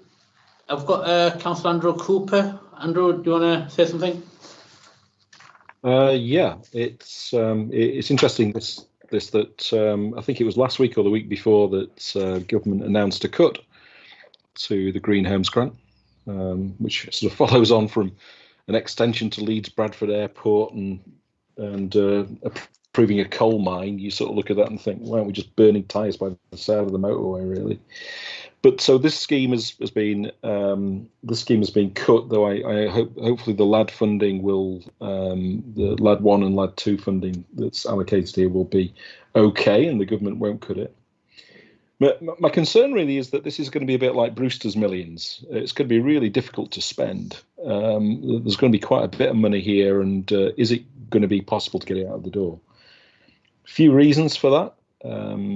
Government themselves have been appalling in terms of the administration of the scheme. So if we're working with government, then we've got some real problems because it's been awfully poorly managed from their side. We've also got an issue with contractors because the government's collapsed the energy efficiency industry over the last 5 or 6 years. Then we don't have the capacity and skills that in the sector, and so it's not just Kirklees that's trying to spend this money. There's lots of other people trying to get this money spent as well, and pulling contractors in different directions. The other thing which is going to make it difficult is I think that there's a mistake in making this a loan.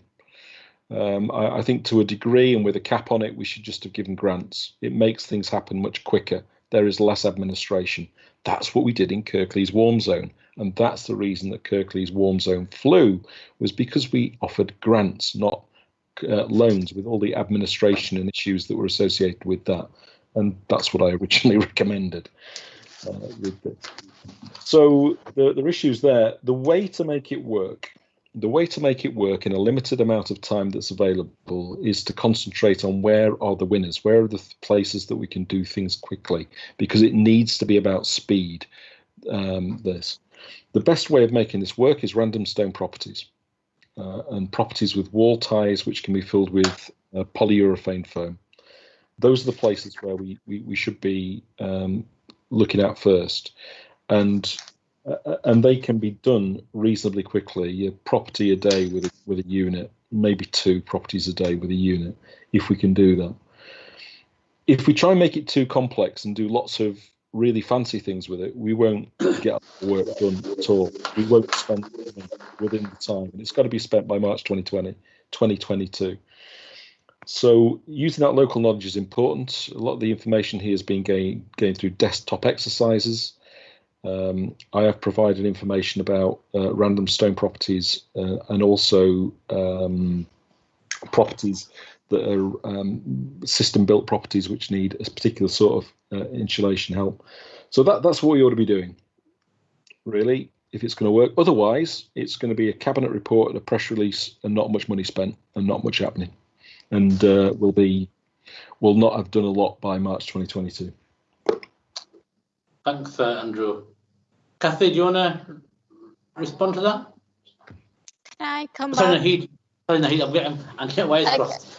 Okay, so Andrew made some very pertinent points, and of course we want to spend the money, but as normal, the government has been giving us very little notice, getting all these schemes out and a turnaround date to spend it by. Supply chain is going to be a real challenge and an issue. And it's not just desktop exercises. We do have a few prior schemes. We've got all that experience from Warm Zone to work on. We know our area. We know where there would be quick wins. But you know, there are no guarantees in life unless you take the risk. We have the ambition, we have the drive, and we're hoping to deliver and making sure that it gets lifted from this cabinet paper into reality, Andrew, and all the help in this chamber and everywhere else would be gladly welcome, as long as it doesn't get in the way of getting the money out there to people who need it to alleviate that fuel poverty. And as Kathy said, you know, the gap is ever increasing and people are living in appalling conditions, and we need to make sure that if we've secured the funding, we need to make sure that we've got the processes in place that can spend it. Thank you. Yeah, thanks, Naheed. And just to give you my assurances, Andrew, I think the Commission made a very valid. That we don't need to make it overcomplicated, and £3 million is a lot of money in a very short time scale, and this is the right thing to do. So it might be an idea if we just keep on talking to Andrew, right, and just tap his experience, you know. Thanks. Okay, I've got nobody else when wanting to talk, so can we move to the vote? Andrea, you want to take us through the roll call, please? Yes, Chair. Councillor Pandor. For. Councillor Davis. For. Councillor Kendrick. For. Councillor Khan. For. Councillor Mather. For.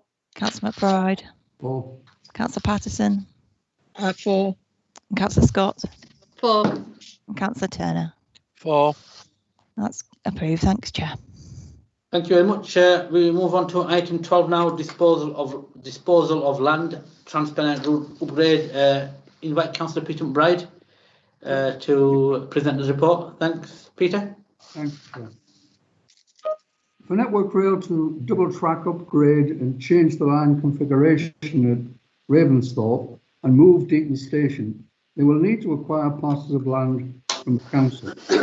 So we want land for a line adjustment at a point where we plan to build 4,000 houses and to achieve road adjustments at Deaton. There will be a similar requirement to jointly plan to enable transparent and upgrade to go ahead with the least damage to Kirklees. We will work with Network Rail to mitigate damage to both flora and fauna. In the final analysis, Network Rail will have powers of compulsory purchase.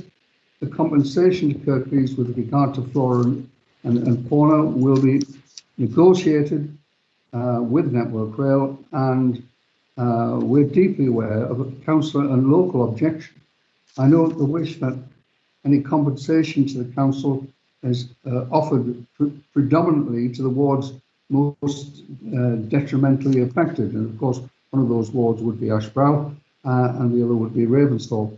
And I'm sure the council will concur in the wish to repair damage where the most damage has been necessarily forced and impacted.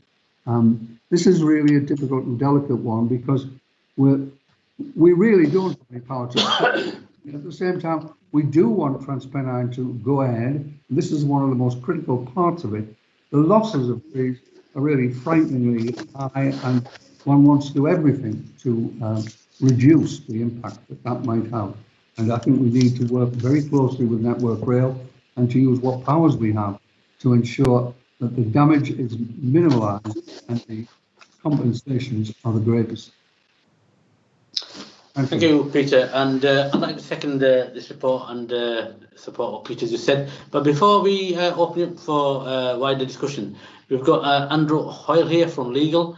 He's hopefully listened to the comments made under the delegation earlier on as well. And Andrew's our legal representative. So, Andrew, do you want to just set some context on the back of what we've already heard? And what's in the report and what might be anything that we might need to take account of moving forward. So, Andrew, do you want to just put your mic on and put your video on as well? Oh, okay. Yes, thank you, Chair. Thank you, Andrew.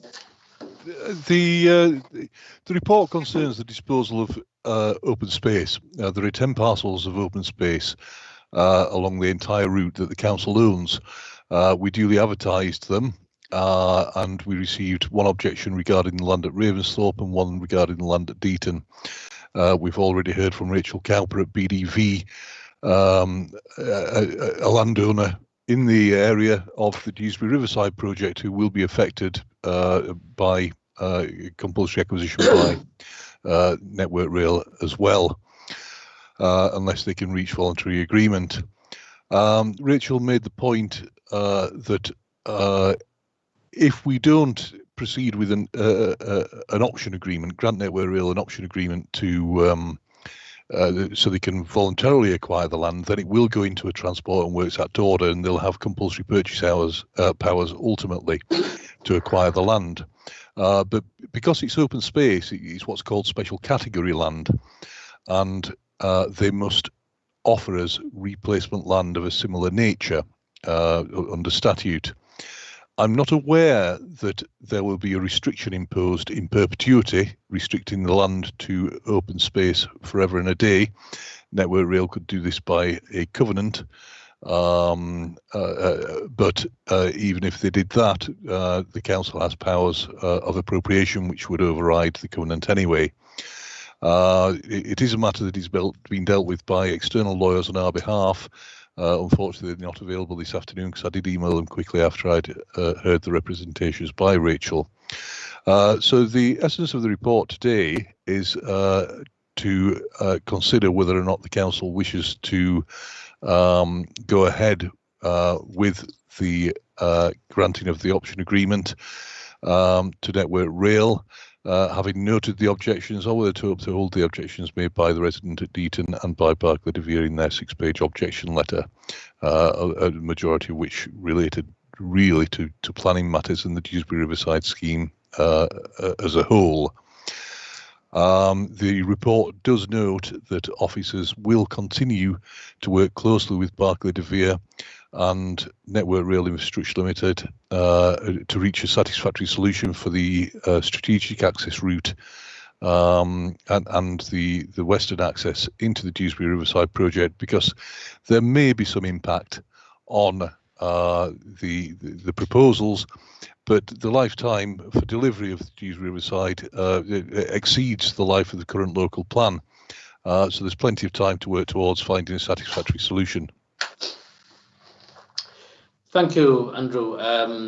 That's very, very useful, especially the bit you talked about, that a lot of the stuff that was highlighted quite rightly earlier on in the delegation relate to planning matters, which will be probably something that we will be taking into account further downstream as the scheme progresses.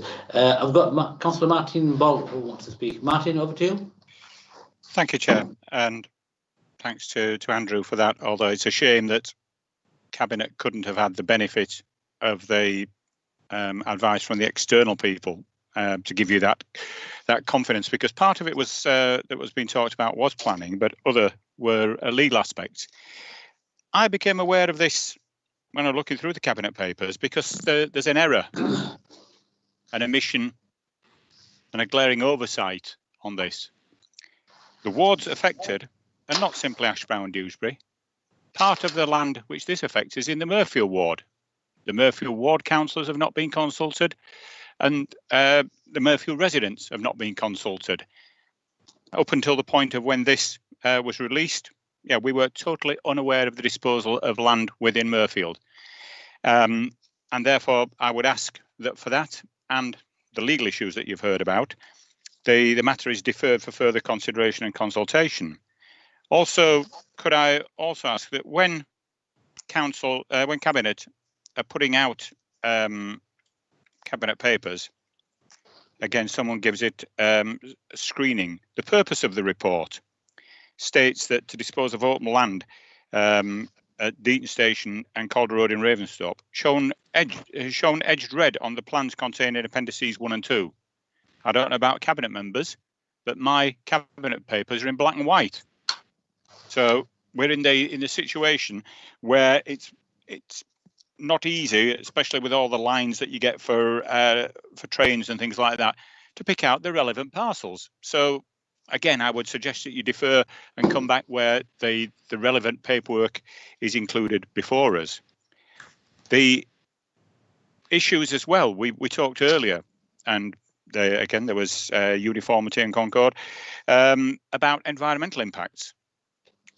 The issue here, I think it's on page 159 of your bundle today, that talks about the huge environmental impacts at Deaton. Yes, the requirement for this embankment means the removal of approximately 940 trees.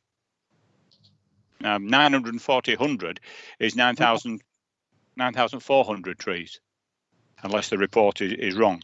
Whichever, again, as we've said, as has been agreed, the loss of mature trees cannot be immediately mitigated with planting saplings. Whether it's 94 trees, 940, etc., there needs to be the environmental impact assessment so that you can see what the impact is on air quality, etc.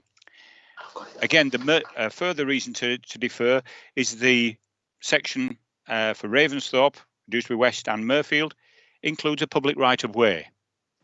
There's a bridle way that goes from Calder Road, Ravenshouse Road through to Sands Lane. And the severing of any active travel link, again, is something which goes against policies of the council. I know that's there because during the recent floods, when Kirklees closed Stennard Lane, it also severed access to Sands Lane, which is off Stennard Lane. And residents who live on Sands Lane were telling me that at those times, they have to look at alternative means of getting home. And one lady who lives up there, who's a nurse, finished a shift at 10 o'clock and had to walk across Dewsbury Golf Course from Whitley at night. I suggested at that time to staff that an alternative was to look at improving. I was unaware of the plans that you had in hand, and nobody enlightened me any further when I raised it. Improve the right-of-way from Calder Road to Sands Lane. It's above the flood line, and with security could have given them access. And that needs still to be factored in, that while this is going through, we may again get floods. So again, I think that Cabinet would benefit from a deferral for this. It wouldn't affect the Transpennine route upgrade. That's a long process that's still got to go through, as we've heard, Transport Work Acts.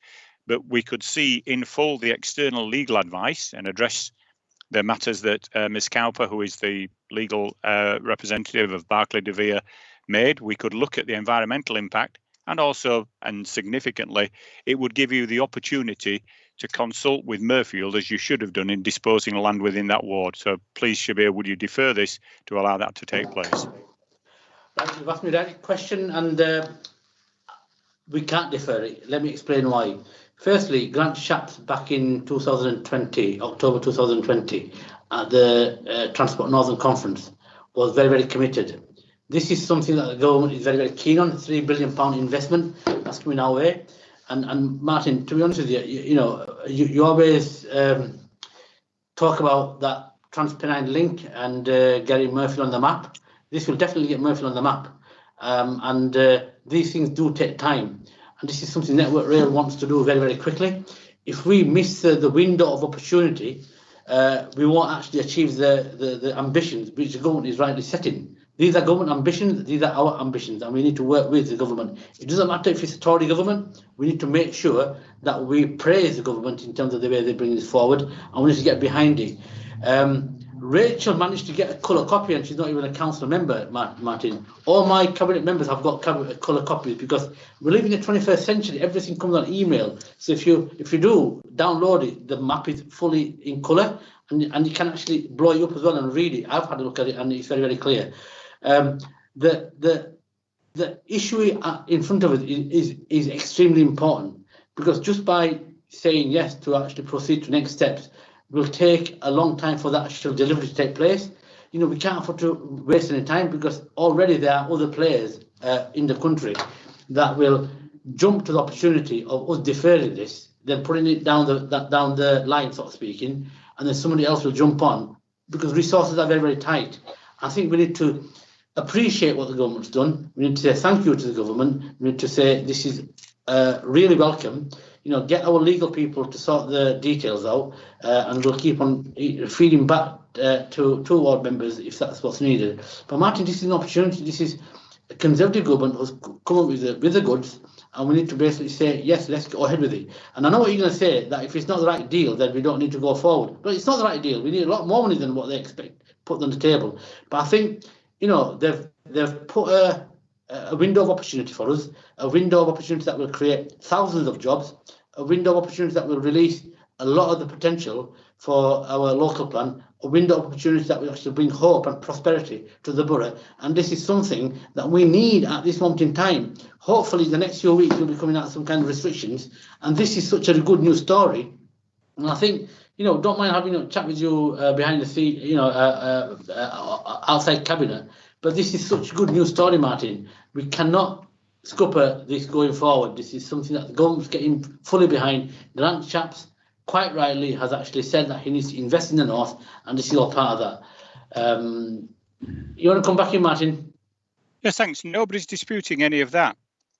And nowhere in the report does it set out any of the time constraints that you talked about. Things are being put back. The current timeline of TRU doesn't say when we have to have this resolved. So a deferral to allow the legal consultation, as I believe is required.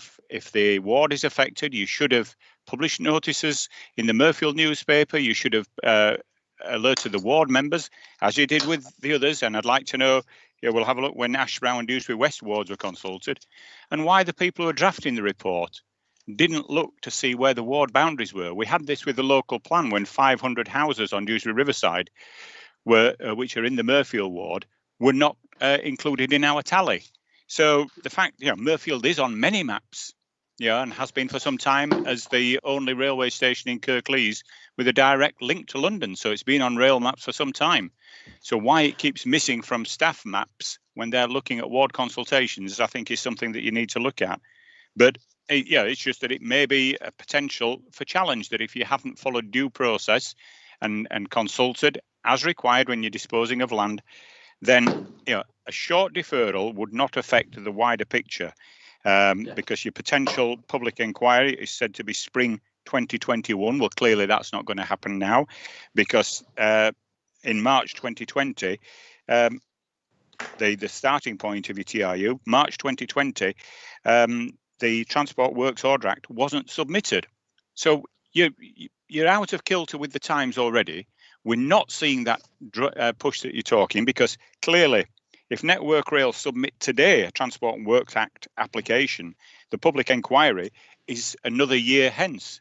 So the opportunity to defer this, to allow the consultation within the council for which you are responsible, not anybody else, but to make sure that the consultation within the council for disposal of land within the Murfield ward and the consulting of Murfield ward councillors in the appropriate manner is taken into account. Before I bring Peter in, let me just ask Andrew in terms of the legality of this. I've got 100% confidence in what we've been advised, and it's been all the due diligence has been completely checked out. I'm 100% confident of that. The issue around the footpath, we might want to just hear about that. So Andrew, do you want to just give us that reassurance again? I'm sorry that we've got to go through this again, but just so that we can hear it from the expert, so speaking, and then I'll bring Peter in. Andrew. Thank you, Chair. I think Councillor Bolt does have a point. I've just been looking at the detail whilst he's been speaking, and there is a part of the land in the Murfield ward. I personally didn't check the data. It's the tiniest part. It's a few square metres. But the fact remains that Section 123 of the Local Government Act says you must advertise the intended disposal in a newspaper circulating in the area in which the land is situate. I have tried communicating with the officer that's supporting you at today's cabinet meeting to ask whether this requires a deferral, or the fact that the Dewsbury newspaper that also circulates in the Murfield area would be sufficient for advertising purposes in which to comply with the statute. It's such a small area. Ward councillors weren't consulted. Councillor Bolt's correct again. I really don't know the answer, Chair. I'm sorry. So I think based on proportionality, a few square metres, and it has been advertised in the Dewsbury Reporter, which is the paper that circulates within the area. I think it would be reasonable for us to accept this paper, right? Yeah, because I think based on the advice that Andrew given us, I think it would be reasonable. Peter, I'll bring you in. Peter. Yeah. Martin, let's be reasonable about this. You talk about a few square metres, and the area we're talking about is literally miles in the other wards. Now, already we've been held back. You said, the government's gone as fast, etc. We've been waiting 10 years for them to make their mind up over this, and we go on with about another 10 years. There will be a public inquiry, and your point can be made very well at that stage. Ours will be. This won't be the last we'll have heard of it, because we still have strong representations to make to ensure that damage done is mitigated, and significantly so. So this is not the end of the story. We are not sort of suddenly saying, oh, well, we're just handing over to Network Rail and that's it. We will retain our concern. You could actually agree, right? Yeah, with the proviso of getting further advice. Speaking, yeah. Am I speaking? Sorry, Shabir was talking over. He's saying that you're going to agree with the proviso of getting further advice. So, and thank you to Andrew for those comments. Yeah, I think, as far as I'm concerned, right? Yeah, I think Andrew's advice was very, very clear, and it was very, very clear. And what I'm looking at is a few square meters, and his advice also said that it's been advertised in the Dewsbury Reporter. Now, I know the Dewsbury Reporter actually does circulate within the Murfield ward, and especially probably more so towards the area we talked about, with a few square meters. What I'm also, Martin, conscious about is, putting joking on one side, that the window is very, very tight around this in terms of Network Rail, and what we don't want is for this scheme to be stalled further. It's already taken a long time, and you probably already know that on the back of the pandemic, the Treasury is actually squeezed more so in terms of getting out resources to big infrastructure projects like this. What we don't want is we don't want any little excuse to be given to the decision makers in the Treasury to say that actually the Kirklees scheme, we're going to hold on to it because they can't make the decisions. So what I'm mindful to do is we we accept the recommendations and your comments, Martin. I will definitely look at them, because what we want to do is we want to make sure that, you know, we don't want to throw the baby out with the bathwater. We want to make sure that we do the right stuff. Absolutely right, Martin. But because the technicality, and it is a very minor technicality in the scheme of things, and the proportionality element is so important, yeah, I would recommend that we approve the recommendations as they are, and then I will then get further guidance on this, and if need be, right, yeah, you know, under the very unlikely event that we might have to look at this again, we'll look at it again. Because what I don't want to do, Martin, is you know how Network Rail operates. You know, they're launching themselves. It's very, very complicated the way that they work. But I genuinely am saying this, right, yeah, that your comments are fully taken on board, Martin. I really appreciate that. But you will serve nobody's interest if we lose the whole thing. Are you okay with that, Martin? Could I help there, Shabir? In order to, and Andrew can help with the legalities. Could I suggest then that the Cabinet recommendation is to agree the recommendation, subject to receiving formal legal advice, which we refer to as external, and that showing no conflict, because otherwise you have to bring it, if there is a conflict, it comes back. So if it's with a condition that the formal legal advice is circulated showing no conflict, then the decision can be followed through, and it doesn't require any further delays. I think that would give surety on all sides. That's what I'm after, the surety that we are not going to suffer any challenge on this, and that the process is being followed. As you said, we seek. Absolutely not, Martin. I really appreciate it, because we need to make sure we get this bit right. And I think from what you're saying, it sounds quite reasonable. So, Andrew, will that suffice? Because we don't want to miss the boat, but at the same time we want to make sure that you know, that assurance that Martin wants. We can look at that separately. We can do that very, very quickly. So, what's your advice on that, Andrew?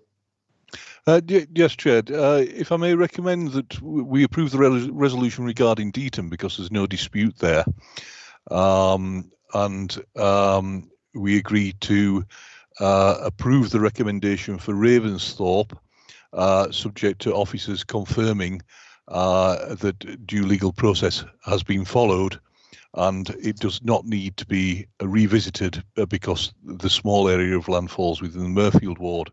If I may point out, members may not be aware, but Network Rail are due to submit their Transport and Works Act order in the last week of March. So they are in the final minutes of collating what they need to put in it. This, as I mentioned earlier, is special category land because it's open space. Councillor Bolt referred to a footpath running through it. That footpath will still be there when Network Rail acquire the land by whichever means, and they will have to follow due process in dealing with that. But if we can't make the decision on the land at Ravensthorpe, then the land it will end up in the Transport and Works Act order application anyway, for which, subject to inquiry outcome, Network Rail will have compulsory acquisition powers. But because it's special category land, they must offer us replacement land in return, which is what Rachel Cowper was speaking about earlier.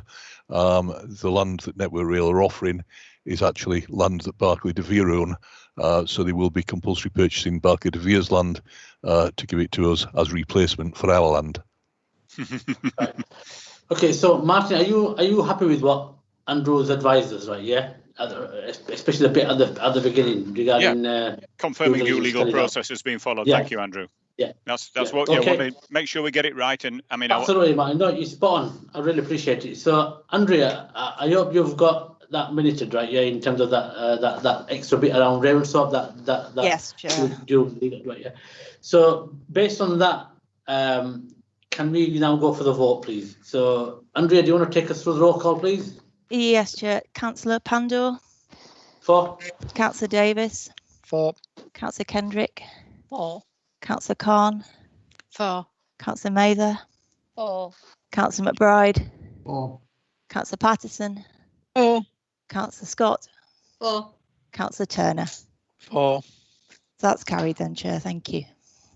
Thank you very much, members. Thanks, Councillor Martin Ball. I really appreciate that. Item 13, WeEvolve Community Support Programme. Councillor Cathy Scott to present the report and also the recommendation. Cathy. Thank you, Chair. This report is WeEvolve Community Support Programme.